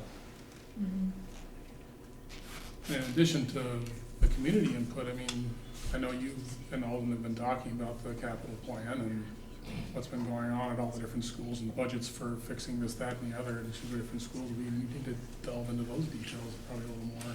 People want to know the background to the whole picture for the district. There's no shortage of work in any of their schools. I know. I think that's my fear of tackling it like as all the schools at once. Like people are already reluctant to spend the money on this building. So I feel like if we start to look at the other buildings, that the costs are going to mount up very quickly. And then we're going with a much bigger ask than this school. I think that if we were going to do some evaluation, it should be an evaluation stage, we know that this school needs this school needs this school needs this. But if I was to be on this board, I wouldn't want to tackle all of those buildings at once. Kevin? But I think the flip side of that is you don't want to put a bunch of money in this building and then realize that you've got maybe more serious things than in other buildings. So I think at least at the outset, there needs to be some sort of rationalization about what the needs are of all the buildings. And then you can choose and prioritize those things and get some sense of what you can budget over 5 years or 10 years or 2 years of what the needs are. Yeah, Kevin's point just makes me think it is really, it's interesting how there's a different situation just seeing as the previous bond attempts have really been from the Mount A board talking about their facility, and this is really the larger board talking about one of our 6 facilities. And that's a kind of simple distinction, but one that hadn't really landed with me as much as you were kind of pointing that out. Liz? Well, I'm also wondering about if, I mean, it would make sense if you were gonna have an evaluation done of one school, that the same company, you could maybe save some money by checking multiple jobs in one contract. But that sounds, I don't know how much those sorts of evaluations cost, and if there is money and where that money comes from to even do these. So interestingly, we've talked about the $1 million that was earmarked for Mount Aid. Now there's $1 million that theoretically is available to all schools. Mount Aid being the biggest school with the greatest need, our thinking has been still, this is where the $1 million needs to be spent. But there is more flexibility in reality. Sarah? I think both other Addison County districts have had their year ahead of us with their consolidation, but they both did a facilities audit and published that in some capacity. And so I would assume, I don't know if that, I believe their districts led that. Just a thought that we wouldn't be the only ones that thought of it. Mm-hmm. And, I mean, to your points, I think that it might encourage people to say, you know, we've looked at all the schools and it's been determined that Mount Abe has the most need. But at least they know that you've looked at the other schools and that you've done your due diligence and you found that we really have to do something here first.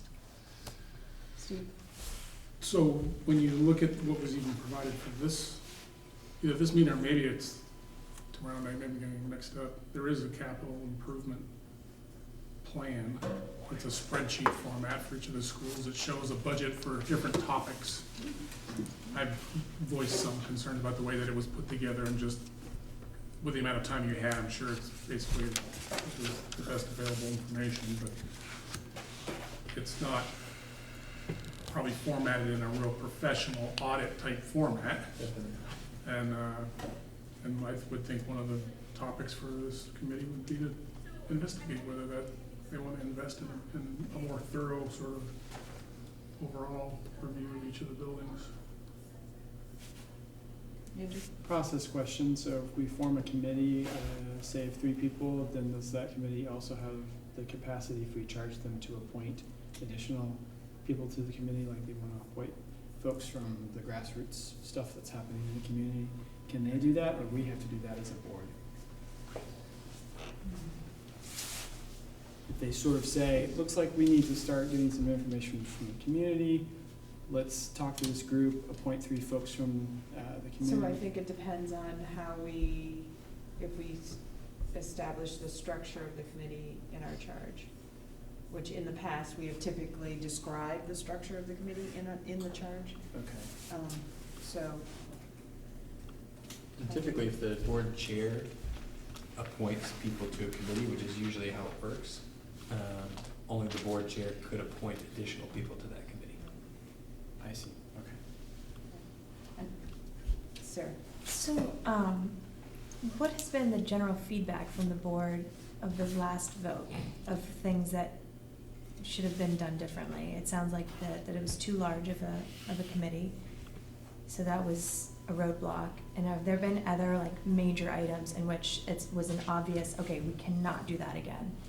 I think it'd be interesting to have that conversation.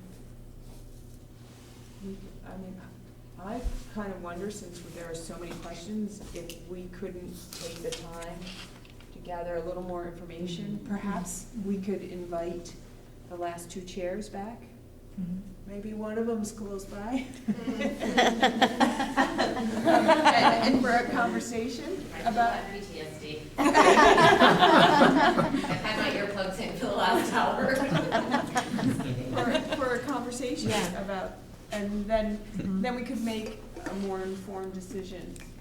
Because it doesn't sound like anyone wants to rush to November. I think I'm hearing people are open to whatever time it takes. The more important thing is to be successful. Krista?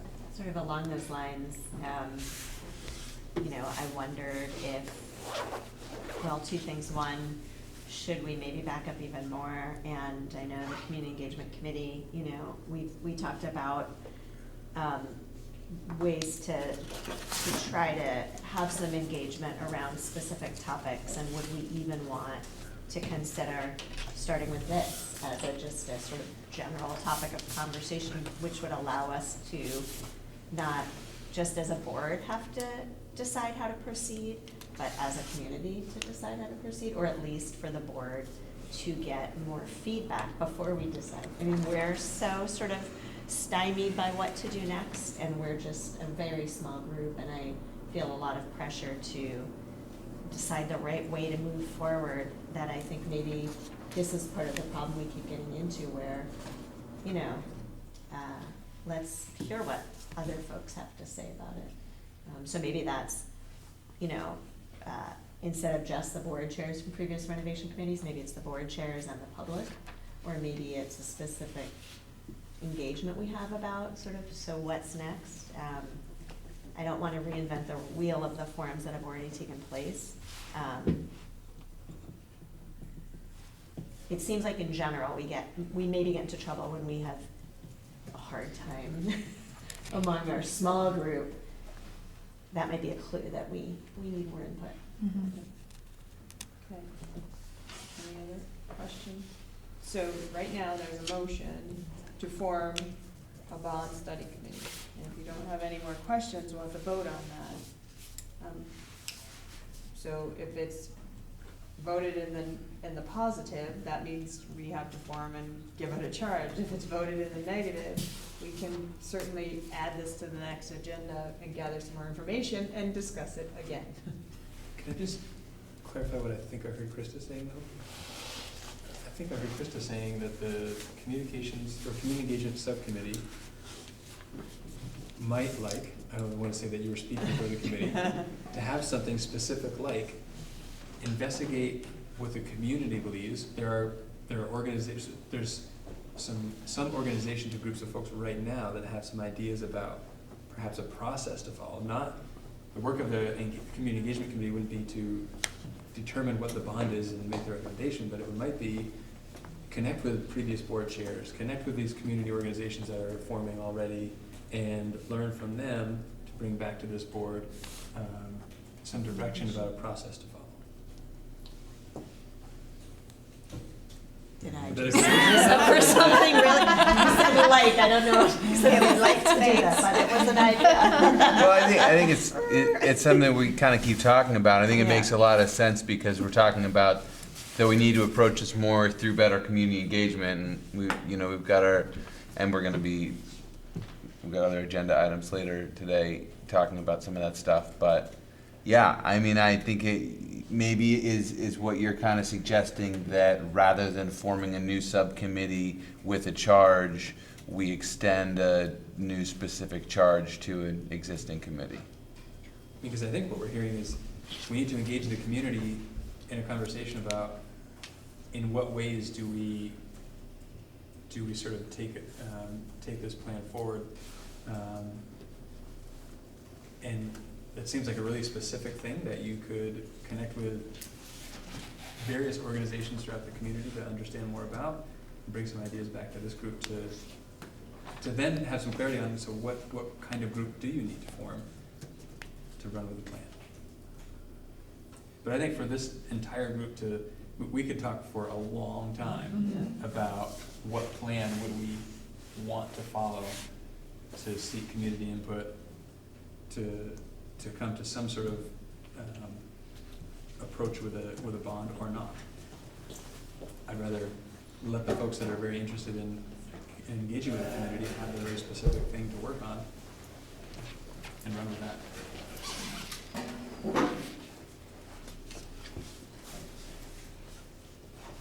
Jen? So I guess my feeling is that would be one possibility, and it looks like other members of that subcommittee are interested in pursuing that. I just think that we have to be cautious that the Community Engagement Committee is not the committee that does everything that no one else on the board wants to do. Because we talked about forming a facility study committee that would evaluate what the needs were and how to engage with, on that topic. So, maybe in this case, this makes sense, but I think we just need to be aware that that's not, kind of, oh, no, we don't want to make a decision. Let's let the Community Engagement Committee figure it out. And just say, I don't think they're mutually exclusive necessarily. That initial work doesn't somehow preclude the formation of a bond study committee. Right. So that it wouldn't, that it should not preclude the formation of that committee at some point when we get there. But that that work can be, I don't know. It's all kind of adjoining work. Well, throwing out another idea, instead of putting it on a subcommittee to gather this information from these other groups, why not hold a forum of this body, similar to the budget meeting that we had at Holly Hall, and let the community come and have an open discussion with this board about the situation. And let us come up with some ideas from that meeting. Krista? Yeah, I like that idea, and I think that was sort of what I was thinking for the Community Engagement Committee, was more like this is an example of where we're lacking sort of how do we tackle these kinds of big issues that come up, and so we don't necessarily need to tackle them, but it would be great if we said, kind of out of this maybe created a process, and maybe that process is start with a community forum, I don't know, but.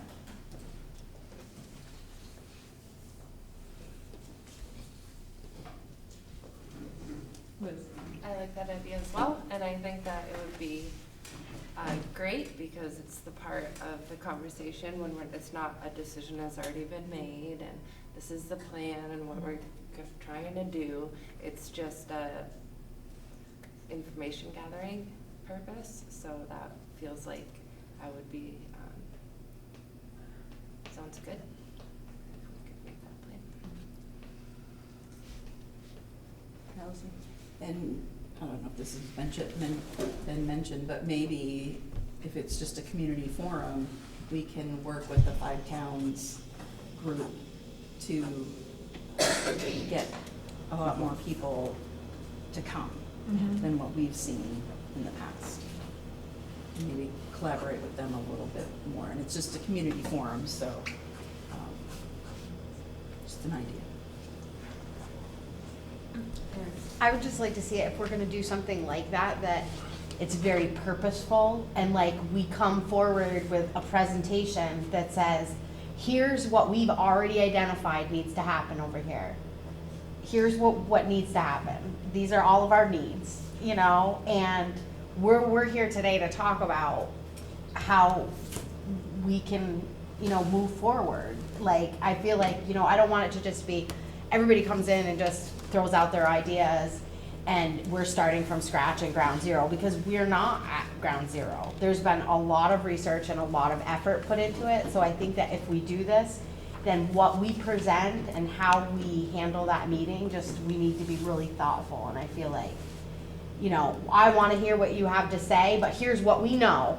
Now let's go forward from there, as opposed to starting all over and people saying, oh, well, that school doesn't need this, or, but, well, the school does need the HVAC worked on. There's a lot of things that we know we have to do to keep our students safe.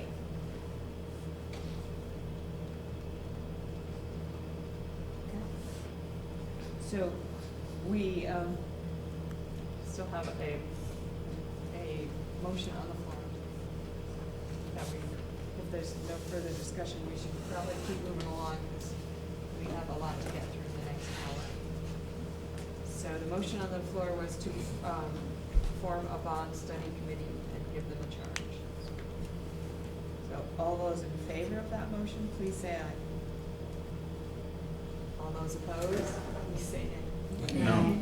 Any abstentions? Okay, so the motion does not carry.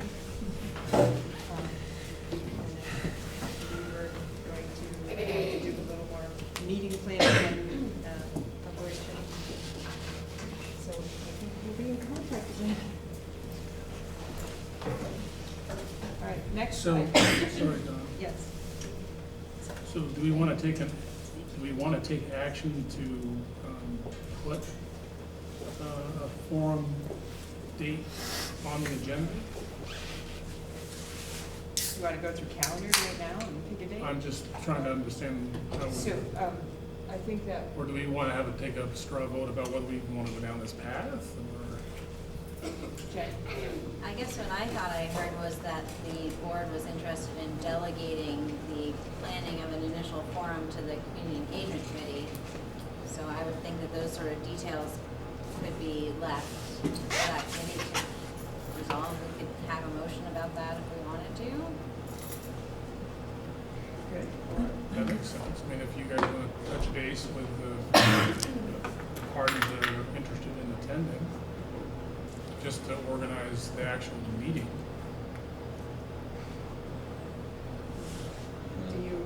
Are you interested? I mean, I think trying to figure out, I don't find that it's probably going to be super useful for us to try to figure out the logistics of a forum right at this moment. So that's what I thought I heard was that community engagement committee was going to take the next steps on that. Yeah. I mean, we haven't heard a motion to that effect yet, but we were circling around it.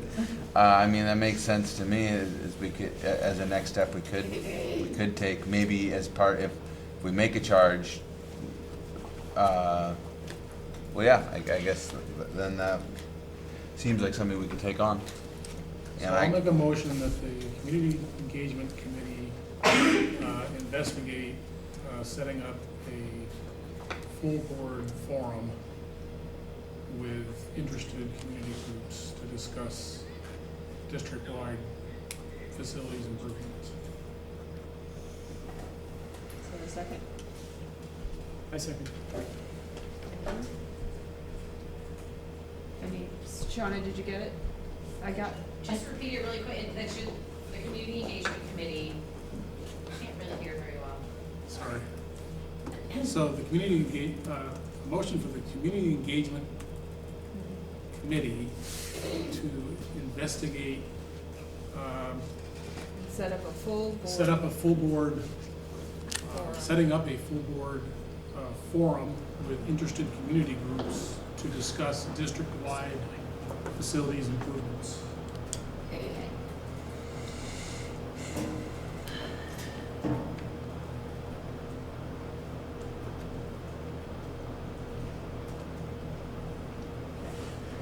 And Andrew seconded. Jen? So I realize we're trying to move on, but I find that motion to be very specific and perhaps not really in the intention of, I mean, to me, we're asking the community engagement committee to take this on as an initial opportunity for engagement with the community and to consider how to gather data related to the bond process. Like, I'm just kind of nervous that that sounds like now a lot like the work that the facilities committee might do at some point in the future. Maybe it's okay and we don't want to reword the motion, but. I'm with Jen, where I think my intention was more that they were gonna talk to these other groups, get some information from other chair people that have been in charge of this process before, and kind of come back with more of a, here's what the temperature is, here's what people are saying, now let's schedule a community event to talk about that. How to proceed, but maybe I was off. That's what I was looking at. Well, and I'm also concerned that if it's a district-wide facilities discussion, that's too broad. And that would be a facilities committee thing to do versus, I thought we were just gonna talk about the mounting renovation piece. Because that's what a bond would, or any sort of funding would cover. It wouldn't necessarily, we don't have the time. I'm just concerned that we would be spreading ourselves way too thin. The Mount Abe renovation itself is complicated enough, and to throw in 5 other school buildings and the SU office at the same time blows it way beyond what we could possibly control. I can't even. I think it needs to be stepped back, and this is kind of a fact-finding effort, and to go right back to Mount Abe might actually start minds thinking again in the same direction that we've been a few times. But more importantly, the mindset with this committee needs to start talking about all of it. And it might be a hard animal to wrestle with and whatnot, but if it was kept at a high level, there's a certain amount of input of information that may need to be presented at it. But we need to be focused across the district as opposed to one building.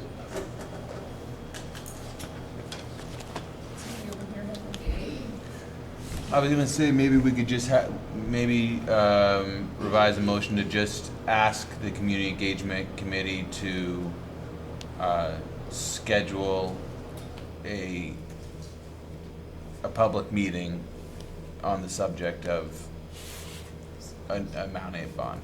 Or just like to kind of just try to keep it as broad as possible, to just say like, to do that work, to try to put together, because I think what we're kind of talking about is having a first kind of bite at the apple in terms of getting out there and talking with people about this issue is sort of like a baseline, because that's the type of event that we could invite a lot of other people to come to and where we could hear a lot of these things. And I agree, we don't want to get right back into rehashing all the specifics of it that have been done, but to at least kind of say, we're at a new moment. We're doing this engagement now from the new board as opposed to from the old Mount Abe board. Here's the difference. Come on out and talk about it. And if we just kind of say to community engagement committee, start planning that event and leave it at that, then that might be enough right now. Because more specificity just might not be helpful yet. I mean, if that's the goal. At some point, you have to tell them what the meeting's about, that's all. So I was just trying to describe what is the meeting. Not that you would. Right, and I think that's what would be on our agenda. You're gathering the information. It's really just that the community engagement committee is going to set up the meeting, or propose the meeting. It's really the only action that's happening here. I think that's what I said. Erin? How well were attended the forums that we had at the end there when we were trying to like drum up support for the bond vote? Are people coming? Anyone? The number's so small, like. And at the end, I think we had maybe 40 people at the last meeting. The biggest attendance was after the November bond failed. That was the biggest attendance, and then it just slowly fell off from there. And then we started having the same people over and over again. Yeah. And saying the same thing over and over again. And that's what my concern is. If we're gonna schedule another forum, that I feel like it needs to be, I don't know, somehow. Somehow we have to get different people. Yeah. I would like to withdraw my concern about the motion. I think we should just vote on it and move on, because it's really probably not that important. I think we understand we all understand what we're trying to accomplish. All right. Any other discussion? All right. All those in favor of the motion for the Community Engagement Committee to investigate and set up a full board forum with the interested community groups to discuss district-wide facilities improvements, please say aye. Aye. Aye. Any opposed? Any abstention? All right, the motion carries. Okay, everybody all set now? All right, next. Action item is to accept the interpretation from 4.5 Board Members Code of Conduct. This was the last policy created or worked on by the Policy and Governance Committee, so Jen. So moved. Second. Steve, all right. Any discussion? No discussion? You'll see the report at the end of the month. So, all those in favor of accepting the interpretation for 4.5 Board Members Code of Conduct, please say aye. Aye. Aye. Any opposed? Any abstentions? All right. Next action is to select a date, time, location, and training for the board retreat. And included in the packet were a list of possible retreat options.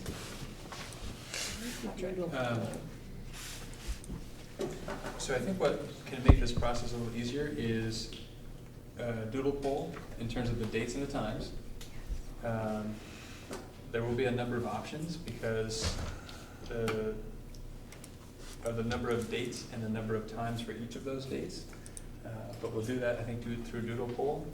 And I put down a few different options. We had our retreat last year at Zeno Mountain.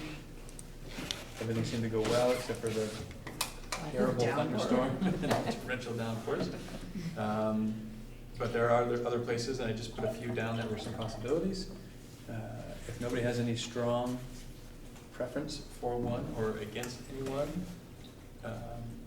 then I can just work to iron that out. But I wanted to just sort of be transparent about options and where we go. My inclination would be to go back to Zeno Mountain. I feel like that worked. Second. Yeah, that was good. And just hope for better weather. That was great. Do you want any action on this?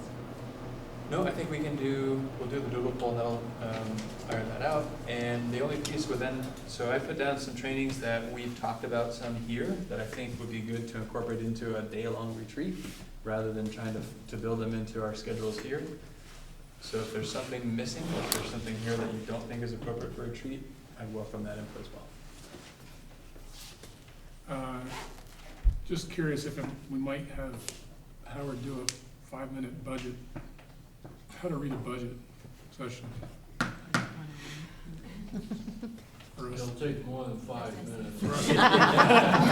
Sort of accounting 101 for dummies.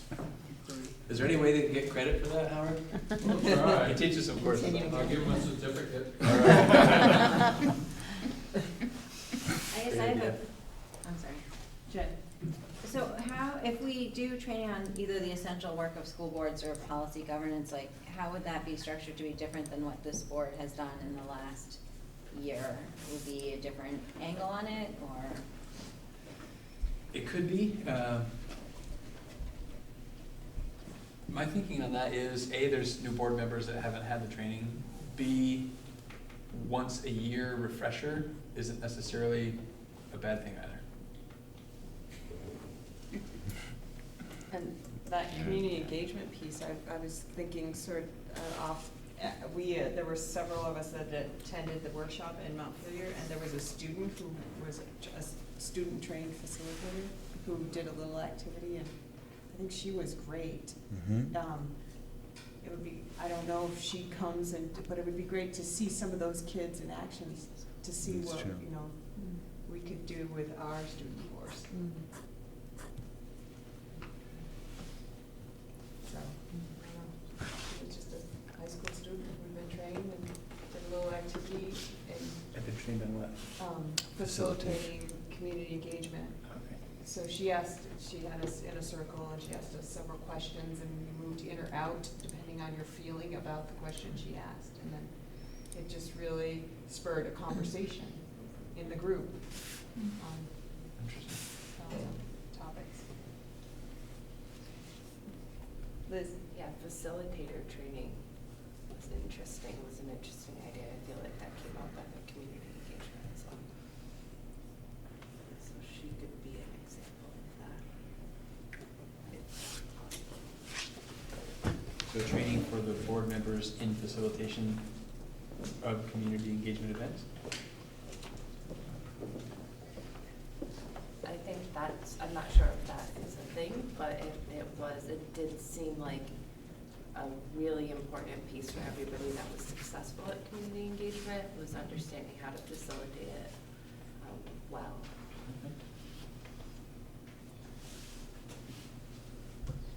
Okay, all right.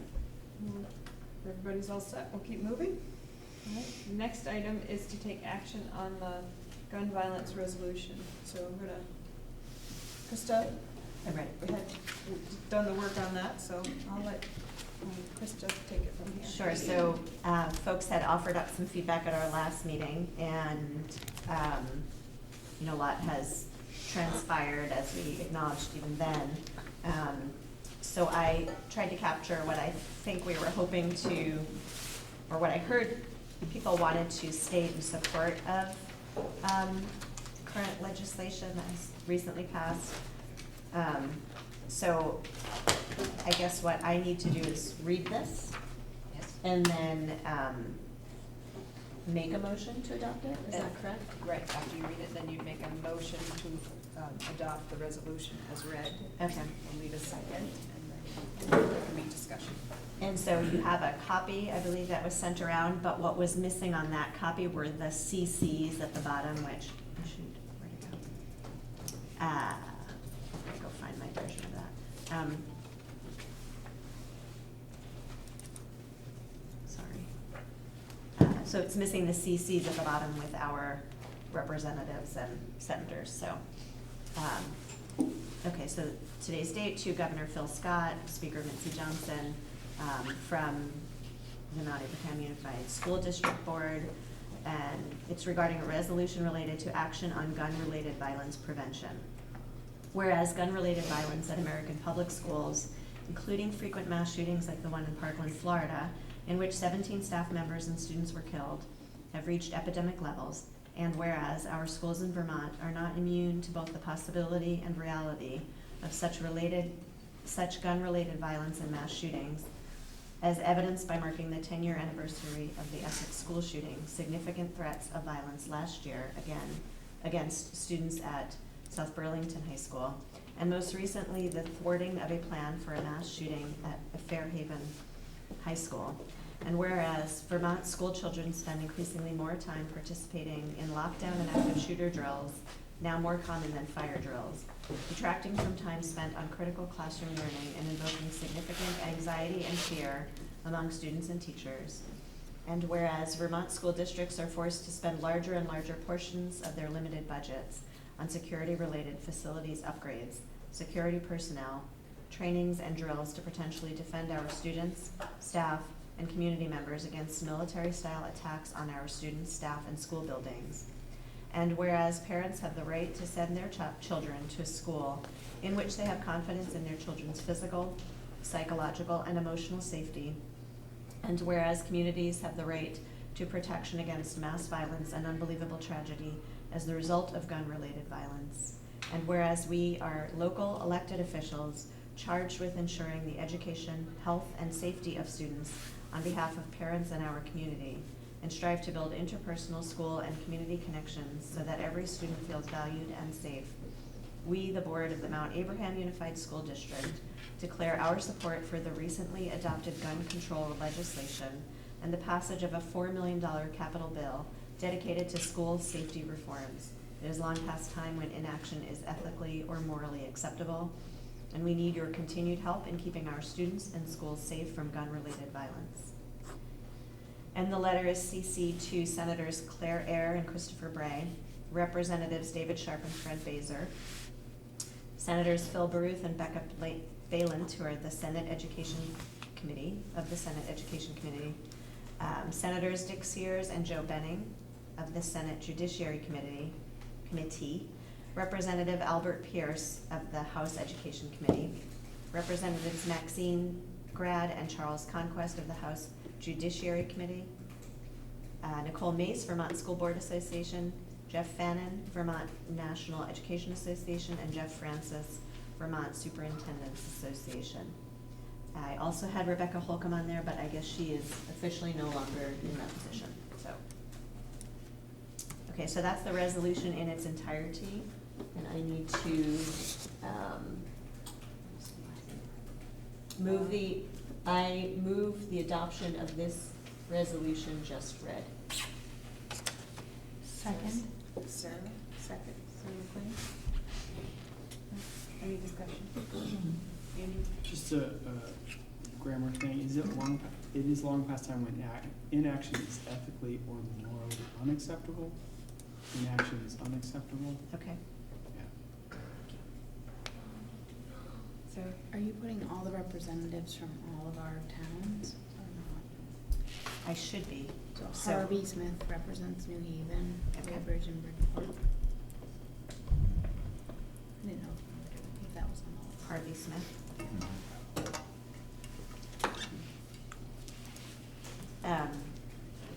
Okay, so that's Bristol and New Haven, so then I must be missing Mm-mm. others.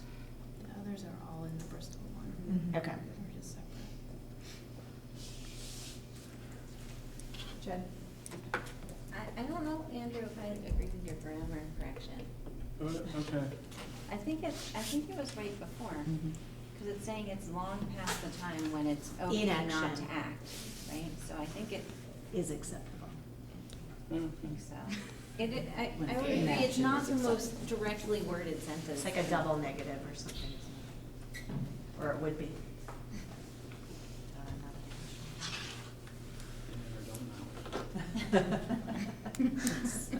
Inaction is not acceptable, that's right, so there should be a no un, I think. Steve, right? Just curious if we want to CC any other public body, like the Addy Indy or just to make it, broadcastable. Did he say Pat Leahy? What did he say? He said the Addison. Oh, Addison Independent.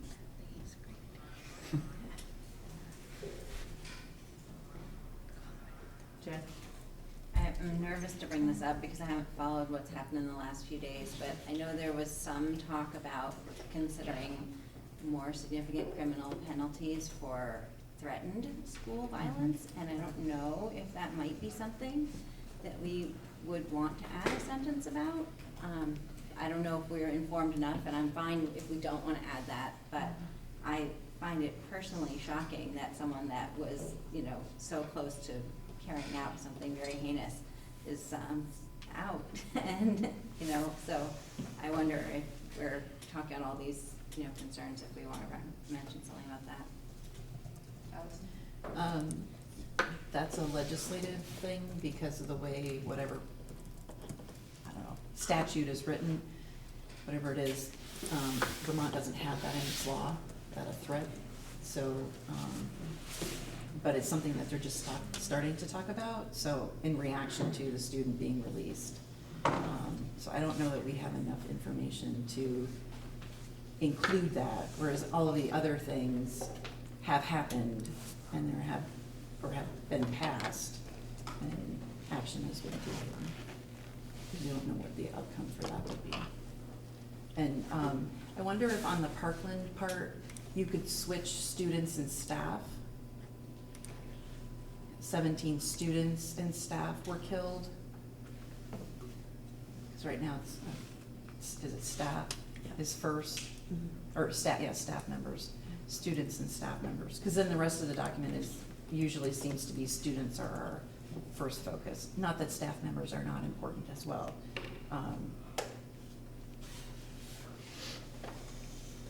And I also think there were more students killed than staff members. I could be wrong on that. I don't remember what the number breakdown was, but I just think as us as an educational board, and our commitment to the learning of students, that would, and just the way it's been talked about as well. Caleb?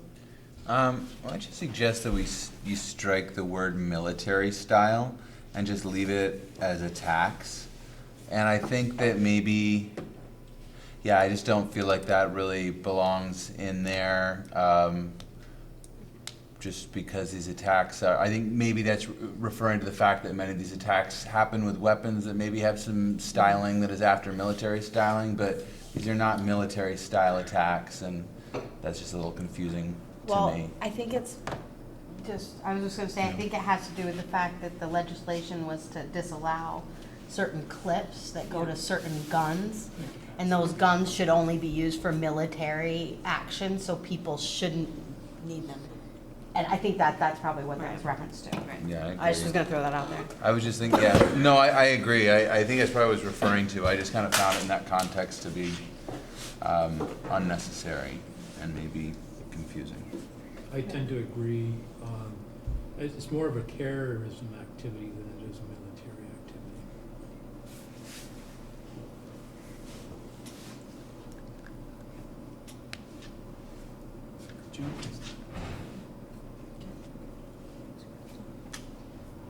I don't know if you were self-editing while you were reading Krista out loud, but the Fairhaven High School, if you could take out a Fairhaven High School, because it's the Fairhaven, was it the Fairhaven High School? And there's just the one. Yep, thank you.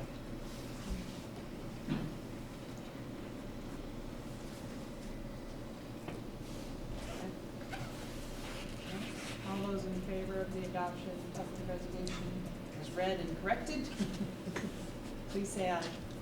Aye. Any opposed? Any abstentions? All right. Thank you, Krista.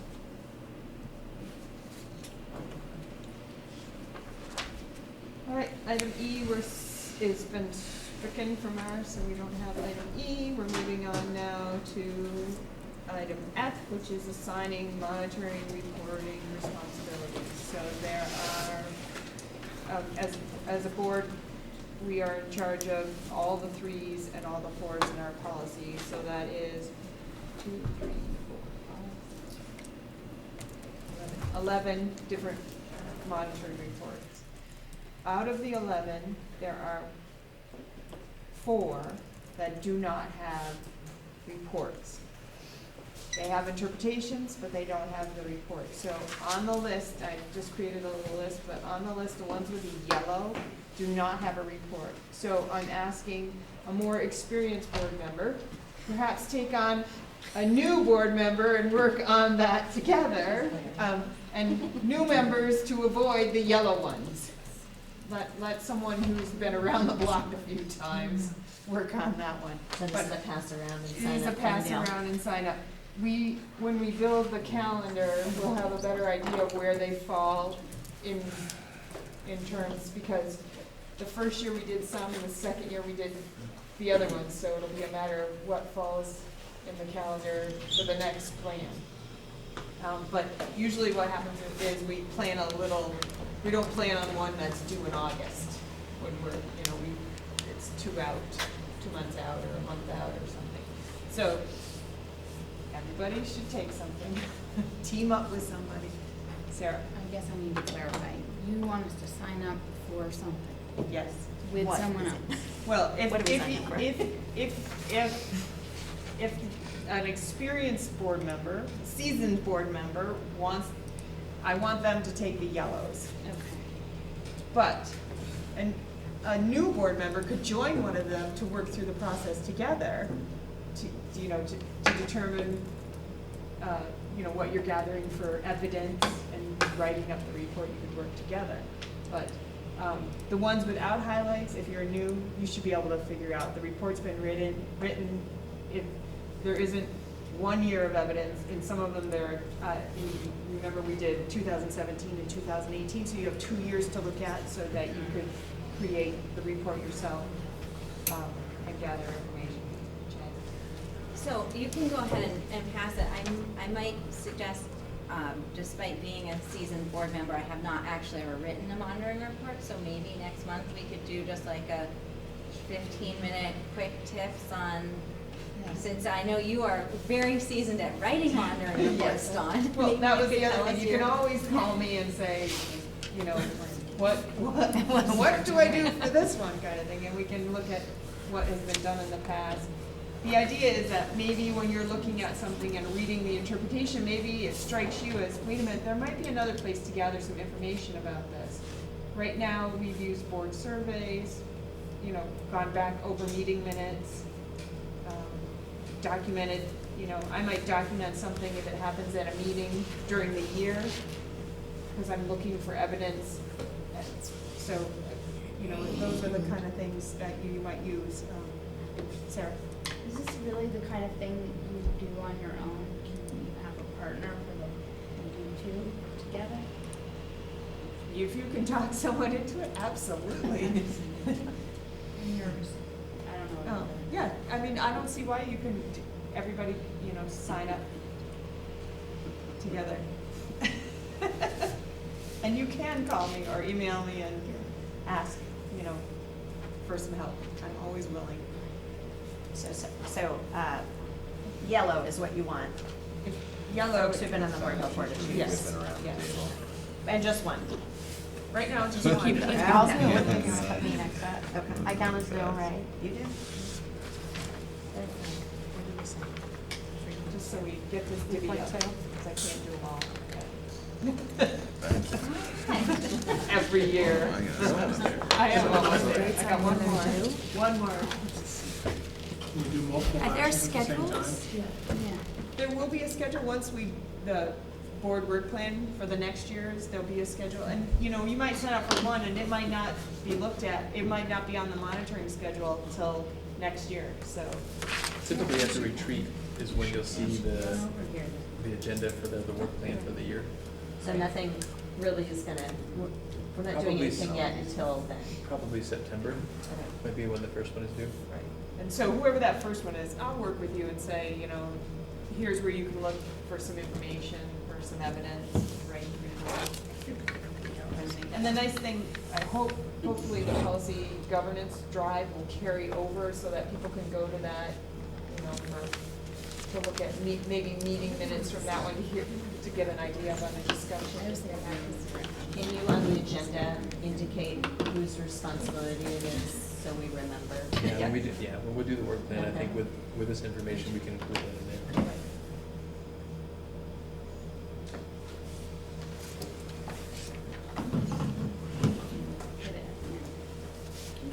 And we'll have to think about if someone has a term that's ending in March, we should maybe make sure that you don't have an April date. Can't let you leave without that So opportunity. there might still be some swapping happening. Well, I mean, not knowing the dates, I'm worried, like, what if I pick two that are like 2 months in a row? Like, that would be kind of a bummer. I mean, I guess. The other thing is, look at the policies, because some of them are this big and some of them are this big. And has anybody, it's going around, is anybody on board chair? School board chair's role? Yes. is No. it? Put my name down. That's an easy one for me to do because You're the chair. I'm the chair, so. And then if you see something that you don't think is accurate, then we can have that discussion when the report comes out and look into it. This is why we need that session work retreat.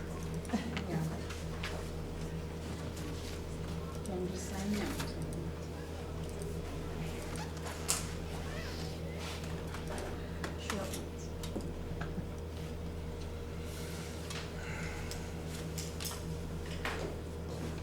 Do you have to wait for it to go around? Well, I don't want anybody to be so distracted by the next topic that they forget to sign up. The next one looks pretty easy. We'll give it a shot. Don't tell them too much information though, so I want them to sign up for that. All right, we'll go. Next item is an action item to authorize the superintendent to establish a line of credit not to exceed the anticipated revenues of FY19. Yeah, so it's a little different than what we've done in the past, where we had to have tax anticipation notes. As a single district, we need to borrow more money at any given time to have enough to cover the entity. So this way we establish a line of credit now that provides the funding we need in anticipation of taxes and revenue, et cetera. This is another one of those where the alternative would not be very good. I so move. I second that one. Sarah LaPearl. So instead of going back to each town and asking them for, Instead of waiting for taxes to come in and waiting for grant money to come in before we can pay anybody anything. right, but I know that, like in Starksboro, we would, at town meeting, authorize the school to borrow money in lieu of taxes. That's, we're doing something different. It's similar, Yeah, but borrowing the money in a different way than we have historically. it's not all one lump sum, it's a line of credit you draw. Okay. I think that's her. All right. Any other questions? No, no. All right, all those in favor of authorizing the superintendent to establish a line of credit not to exceed anticipated revenues of FY19, please say aye. Aye. Any opposed? Any abstentions? All right. Next item is to authorize the superintendent to make hiring commitments. Is there a motion? So moved. Allison I second. and Andrew? Any discussion? So this is one that's typically on a June agenda coming into the summer, so as things come up, it enables me to do what I need to do. But being in the midst of the hiring season right now and meeting once a month, so if tomorrow I interview someone that we really want for a position, and I say, I'd like to bring your name to the board, and they meet next on May 29th or whatever the next meeting date is. But don't worry, I'm sure they're going to approve my recommendation. It's a little unsettling if it's a really strong candidate and they have offers from multiple people and that's what I go to them with. It raises the question as to whether or not they're going to choose us or choose somebody else. So as I thought about, so by statute, you have to hire and fire. And we do it in consent agenda. So these folks would continue to show up on a consent agenda, but this authorizes me to issue a letter of commitment to them and do some things to solidify something more than just my word to them that it'll be okay, which is typically what happens in the summertime. But I'd rather have this authority now to secure the best people that we can get. And if it's okay in June, I don't know why it wouldn't be okay in May, from a statute standpoint. Is this a permanent, forever action? Or do we have to do this every year? Do you do this? Good question. This is done typically every June, coming into the summer months when the boards don't meet. So this is just doing it a month earlier and putting us in a position to secure the best candidates and not risk possibly losing them. And as you notice on the consent agenda, it's hiring season. Make a motion to authorize superintendent to make hiring commitments. Yes, we have a motion. Oh. Yep. Or did we second it? Yep, we have a second. This is just discussion, Okay. so if there's no more discussion. All right, all those in favor of authorizing the superintendent to make the hiring commitments, please say aye. Aye. Any opposed? Any abstentions? All right. Next is a discussion around the community engagement grant, and I'll let Caleb take it from there. That was Great. This was a grant. It's a technical assistance grant through the VSBA, and we heard about it. Those of us who attended, which was Krista, Liz, Dawn, and me, and I think just the four of us. Which is this. The group is called Public Agenda, and they had worked with VSBA to do some work already in Vermont, and now they're having this technical assistance grant, and with a focus on community engagement. And so the application to apply is tomorrow, and so it wasn't a big turnaround. On the other hand, it was a little bit simplified by the fact that it's a form that you're filling out with just a certain number of boxes. It's a limited scope of application, and it made it possible to at least give it a try. So we had a meeting last week, which was a pretty hastily organized community engagement meeting. It was warned, but not well advertised, and that was really just to kind of do the work of deciding kind of how to approach this.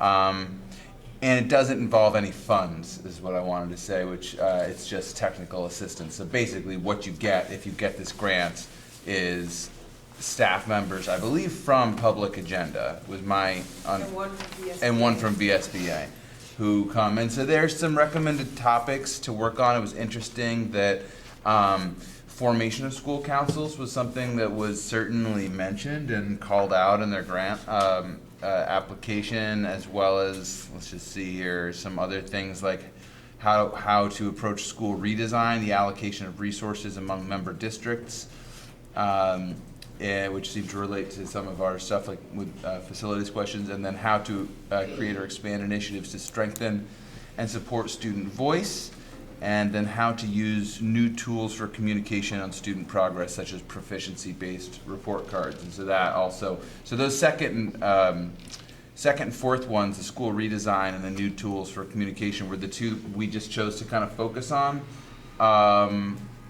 And we do mention school councils as well. One of the confusing things about school councils, not to get too into it, is that they had this question like about the formation of them.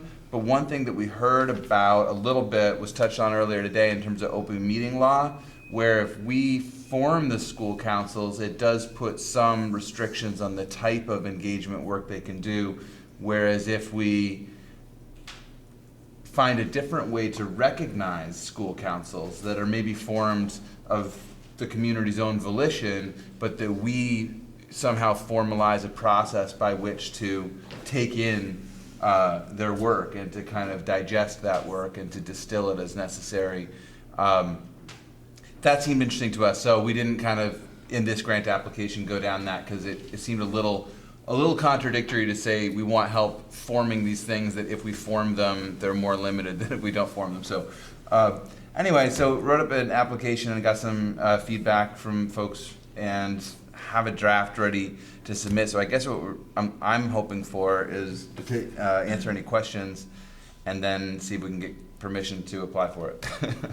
And this would be specifically for board work, as far as I can tell, as far as we're planning at this point, as opposed to work that absolutely like it requires Patrick.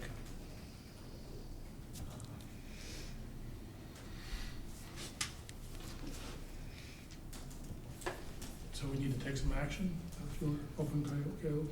Well, I guess that, yeah, to kind of, I guess we're hoping for questions or, yeah, I think we need permission to submit it, you know, I mean, I'd like to, I know this isn't on the agenda as an action item, but I think the idea is it's a little bit of a fast turnaround, but it seemed worthwhile to apply for, and it seemed very much in line with a lot of the work that we're trying to do.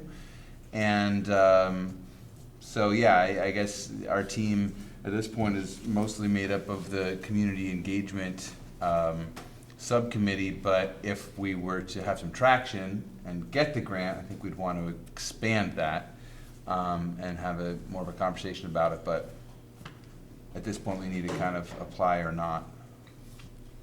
Is it something that could be scheduled concurrent with the board retreat, if it did get expanded? I don't see why not. I mean, I think that some of the technical assistance, if it was obtained, my impression would be that it would probably be incorporated into community engagement work. Okay. And that it would cover a scope of time that was longer than just one meeting.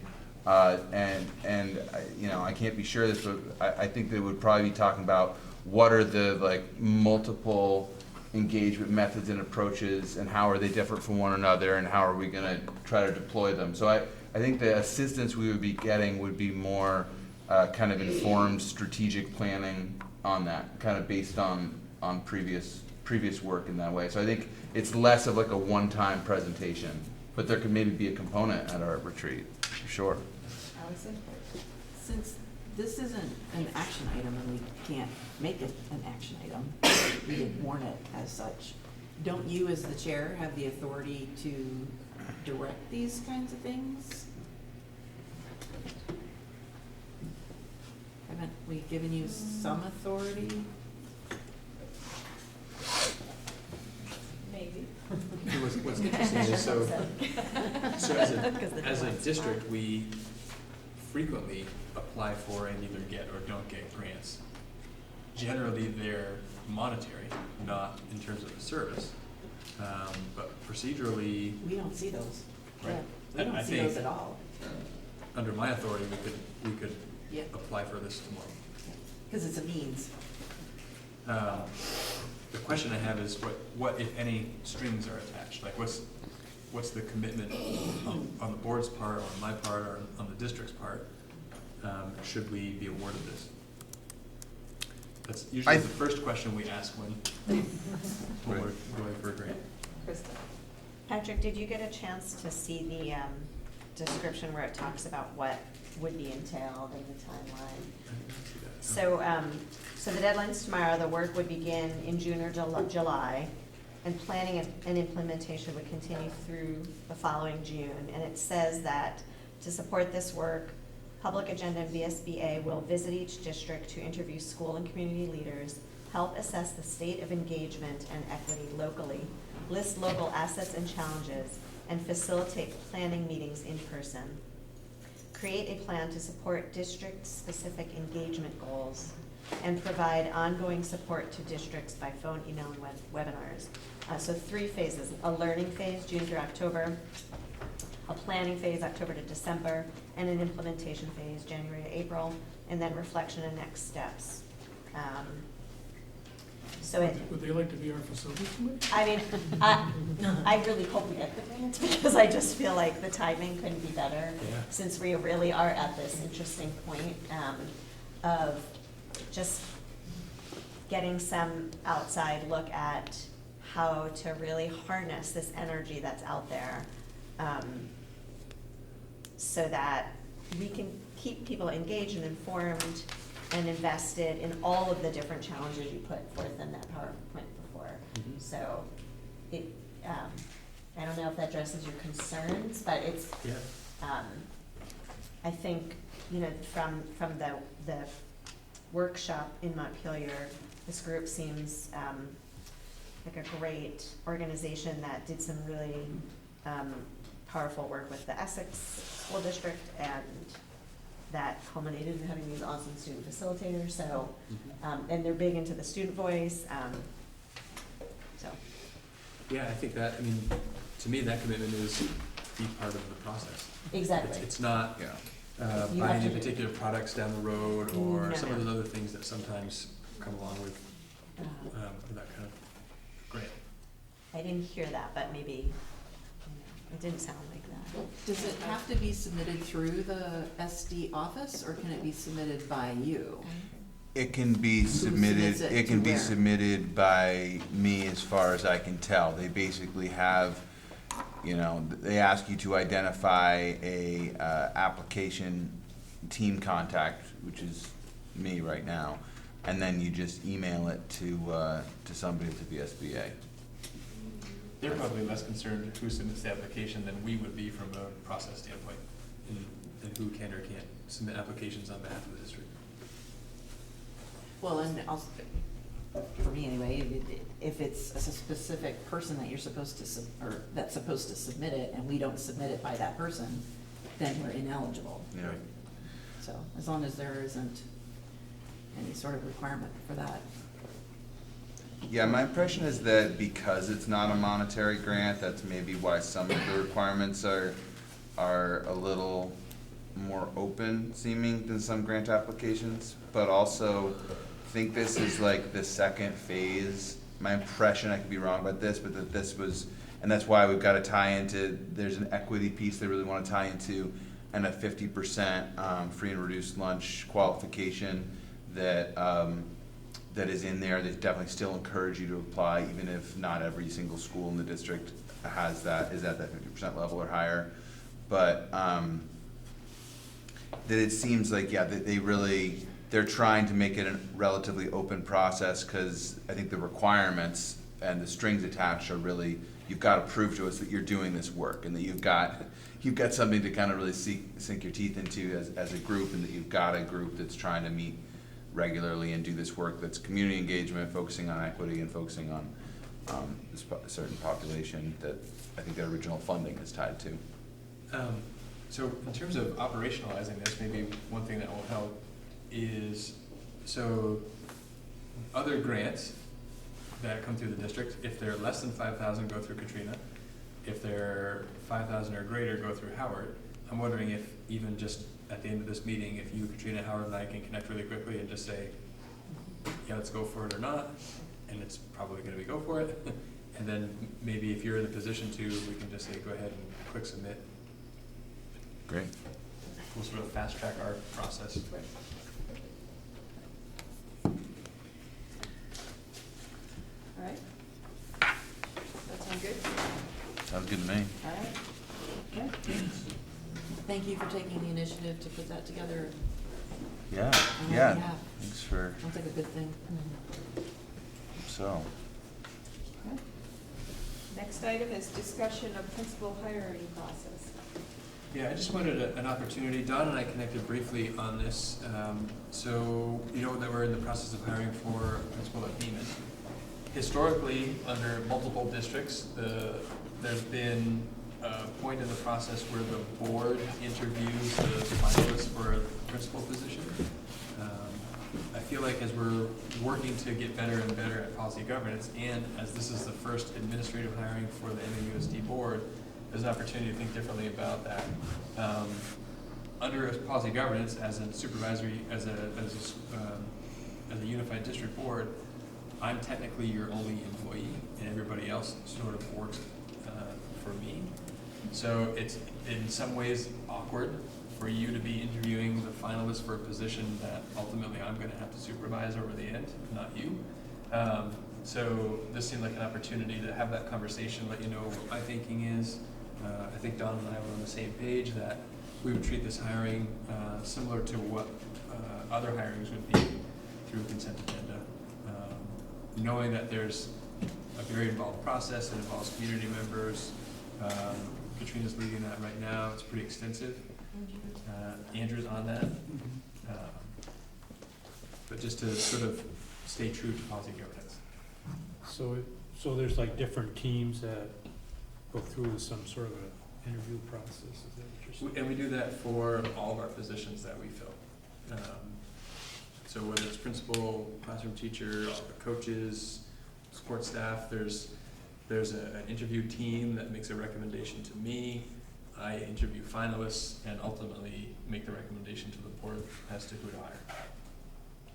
Jen? I would say, I mean, I've only been through one principal hiring on my local board, and I don't believe that our local board interviewed the principal candidates, but I might be wrong about that. But I know that that committee that did the principal search did include at least one and maybe two board members. So it sounds like you have a board member on your committee, and I think that going forward, it would be a good idea, and that we should continue to have board member involvement in a principal hiring committee, although I'm okay with the whole board not interviewing the final candidates. And I think that's the process is designed that way. Katrina's led this process for a couple of principals. And that it's by design that there's a board member that's a part of the process. Mm-hmm. Sarah? How public is the process? Like, where does I mean, I know we've had a conversation, but just in general, how public is, like, are the meetings, or is when the community, isn't there a spot where there's a community meeting with the candidates or things like that? With the finalists. The finalists? It probably would be appropriate for that level of involvement early stages and like in the first round interviews. No, but just in general, how is that stuff posted? Is that, you know? So how's- you're making me worried, because we did put out a public statement before vacation. No, we did. Okay. Yeah, I'm just making sure that's gonna be like standard practice and about. So different from other positions, with a principal, you know, the leader of the building, I do, and this is my fifth time running the process. very similar. We do what I call a gauntlet day, which is a nice long day for the finalists to be able to spend time in the school, meet with different constituents, different groups. We weave in the conversation one-on-one with the superintendent, other members of the admin team, give them a break, take them out to lunch or dinner or whatever the time frame is, and then they come back for community engagement. So it's an opportunity for the public to come out. We, the committee members, a couple of us would be there just to guide the conversation a little bit. It's really just a meet and greet, and then you have an opportunity as community members to provide feedback on a card. And that gets weighed into the data collection that we just simply provide to the superintendent for his final decision. May 9th. Procedural. Oh, no. It's a great process. Katrina has done a great job in sort of outlining the process, and it's thorough. It's very thorough. Kind of sad that she's had to do that 5 times in how many years, but we're working to change that. I'd like to stop. Any other questions around that process? Okay. And the next item is a discussion around community engagement responsibility. And this was brought up as a result of the workshop we attended. They really stressed that the board as a whole have a discussion to establish their priorities around community engagement. I don't know if Caleb or Krista want to speak to that. I'm happy to speak to it first. Yeah, so I think that we do have this responsibility, and it feels in a little bit uncharted territory, but not wholly unfamiliar. Like, we know our community, we don't necessarily have a really good model for engagement in a new merged district. And so I think that the school council discussion has brought up a lot of the, I think, kind of, to me, a lot of the really relevant points of sort of what's the access like, what's the opportunity for accessing some board work in your own town, what's the point of contact if you are really interested in a specific school event like the hiring of a principal, but maybe this board meeting isn't gonna kind of satisfy some of the questions you have. Where do you reach out? And then also just how are we as a board being responsive to just the organic, kind of questions and responses and sort of interests of the community. And so I think, yeah, I don't have, I agree it's our responsibility, and that clearly it's out there as a big central piece of our work, but I'm just struck by the fact that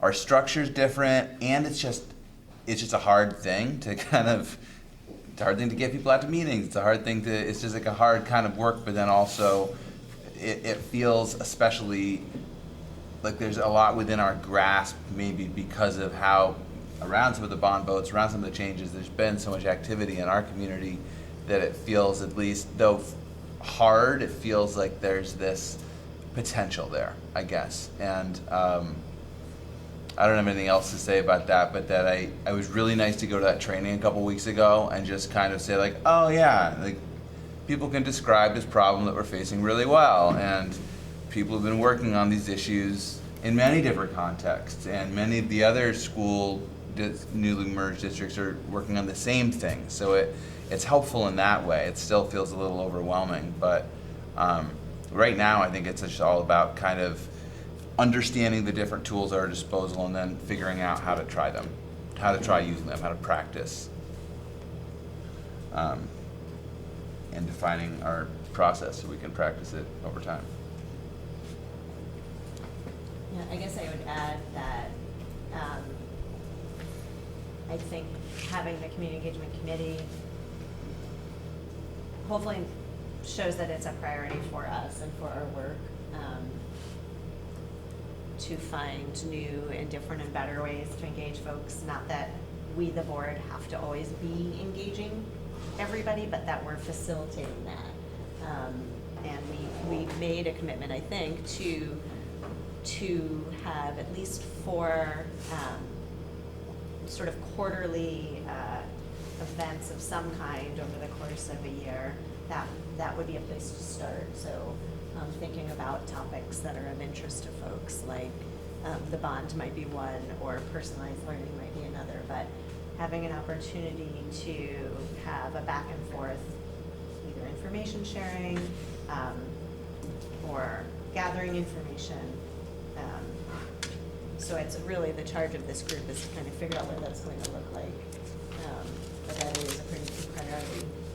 And then I also think that in our policies, you know, we have already embedded in there, but we'll be continuing to look for evidence from our administration that they're also engaging regularly, but with the staff and the students, and that there's that same kind of level of communication and dialogue as we hope to have with our ownership.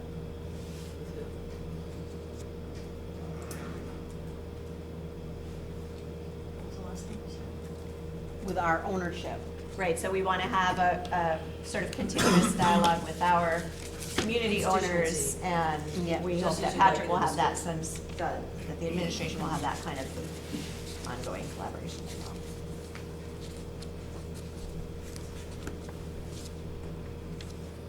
Any other comments? Well, I think the earlier comments by Richard and Jeff is a sort of a case in point. We got, Caleb and I got emailed directly by Louis and those folks about this issue. And I really didn't even know how to respond to it, frankly, because I didn't want to voice something that I shouldn't be voicing. So it's just how to bring new business, how to discuss new business, how to know what's being followed up on so we can reply back to folks in meaningful ways, you know, in a good topic of conversation. And there's going to be lots of this from different angles from every town. So. Did you have something? I don't have a comment on that. Sorry, comment. So do I.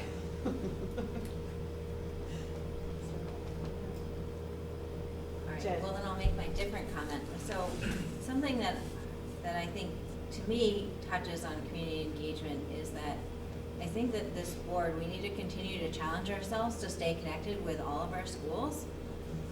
It's been something I've been thinking about a lot in the transition from being on the board of one small school that my kids, you know, I'm in that building all the time, not as much now as my kids get older, but still, like, when there's a teacher who gets hired or resigns, or, you know, like, I know those people, and I can put a face with that.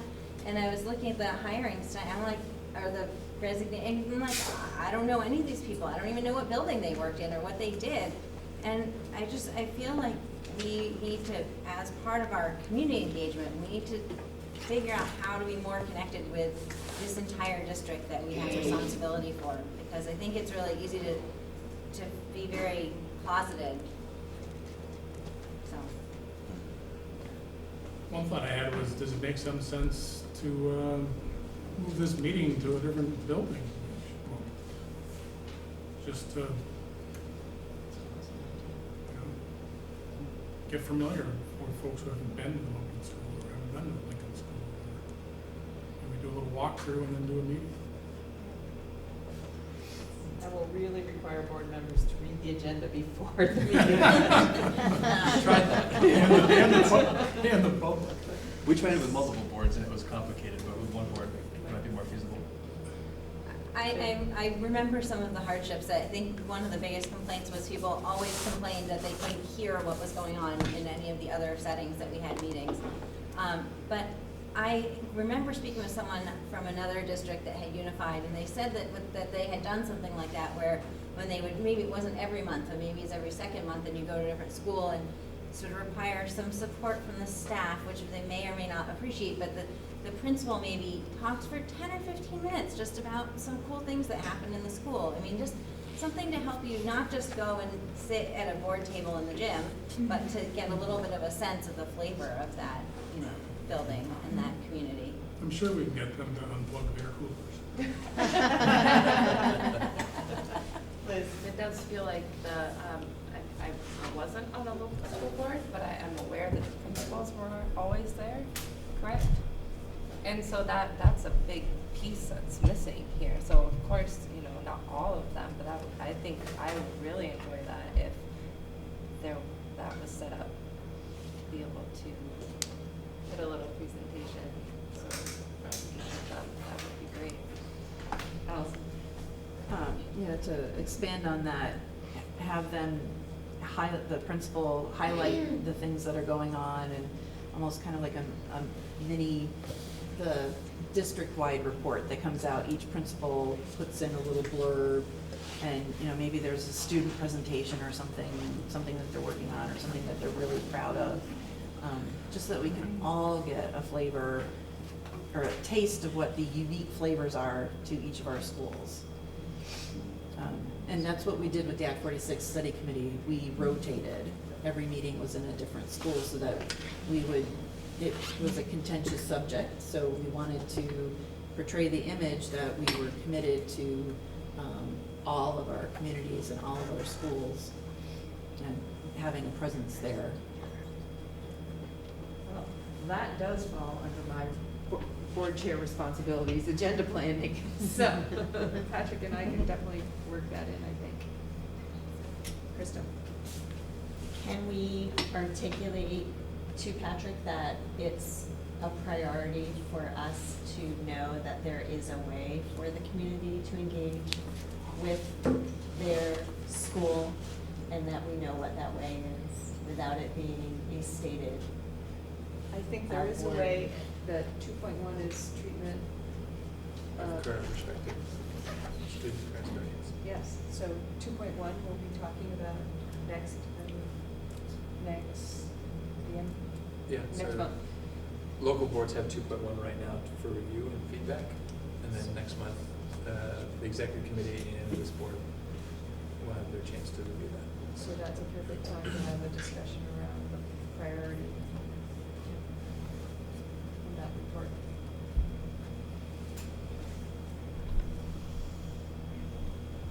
Anything else? So, Don, I had a question, just if something comes up that we want to discuss as new business, there isn't really a new business section of this meeting. Nope. We just email you for Yes. potential Yes. review and So, put on the yeah, agenda. Patrick and I look at the work plan, and there are times when a topic is proposed and it doesn't fit with our policies. So just because you email me might not mean that it's beyond, because it's my responsibility to make sure that what's put in front of the board for board work is board work. So I sort of have to evaluate it through before it goes automatically on an agenda. And there are times when I have to say it's not a board agenda item. So, but that's the best way to do it, is to be in contact with Patrick and I. Okay. And the reason there isn't a place for new business on is our agenda is structured by our board work plan. So we really, to be in compliance with our policy, should be working off of our work plan and not, you know, randomly adding on or taking off. So. All right. I don't believe we need an executive session. Okay. Is there any public comment at this time? Thank you. My comment? Thank And you. I look forward to engaging. I think there's a lot of common ground to move forward on and together on. It's exciting. Does somebody have the board? Oh, yes. I have one comment. It goes back to the discussion about having the town forum. Is the plan to have that part of a bigger plan? Or is it just one meeting? The point being that convening a community and getting their feedback and then not having follow-up, you'll lose it. And not having it part of a larger plan that you have in place kind of loses the point. So I think it's important to do that. I also think it's an opportunity to tie it into the question I would ask is, how does this tie into a strategic plan? Right? Facilities follow a plan. If you don't have a plan, why have a facility? So I think it's important that there is a larger context for why we need these facilities. And it's so student-centric. Everything else follows from that. But again, thinking through, Caleb, about what you want from the community and what kind of follow-up you give the community, so that the next time you ask for community engagement, they will say, the last one was really worthwhile. So. Thank you.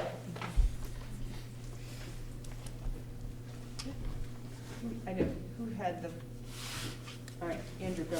What is the level of engagement of all board members? High, low? High or low? High, any comments? High for 3 hours. Okay. Stay there. Was the agenda follow, yes or no? Yes. Any comments? Okay, what went well with the meeting?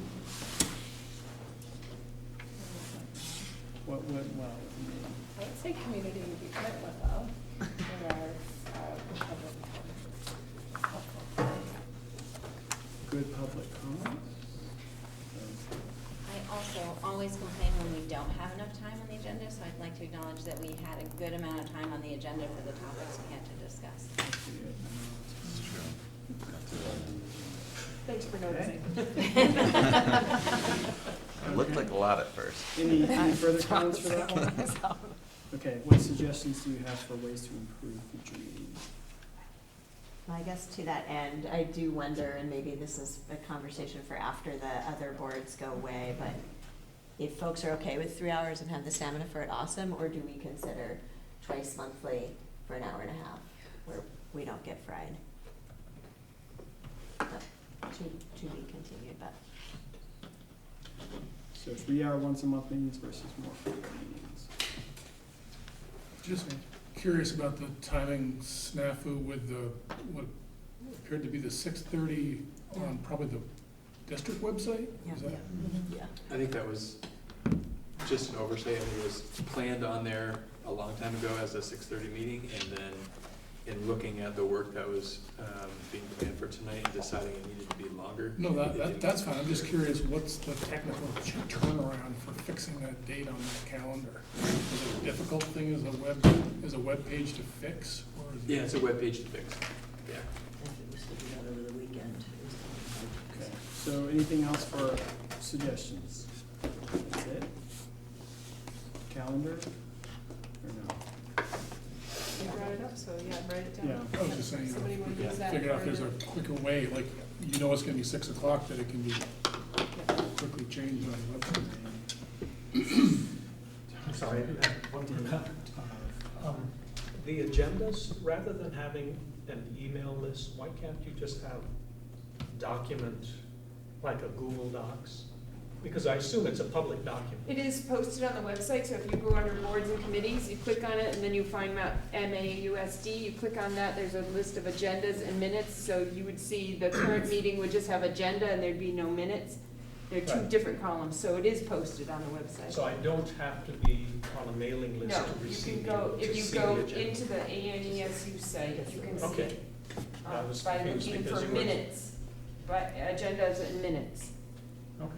It's You can also see. not there until like day of or day before. Was that the agenda? Well, the agenda is usually the week before. Okay. It's Yeah. sometime. I mean, it's, I assume that you would post it at the same time you email it. Yes. Yeah. Okay. Great. Any further comments for improving future meetings? That once, cool. twice. When that thing fires off, I can hear. All right, a motion to adjourn, please. So moved. Krista, is there a second? Andrew? Second, third, fourth, 11th. All right, all those in favor of adjourning at 9:13, please say aye. Aye. Any opposed?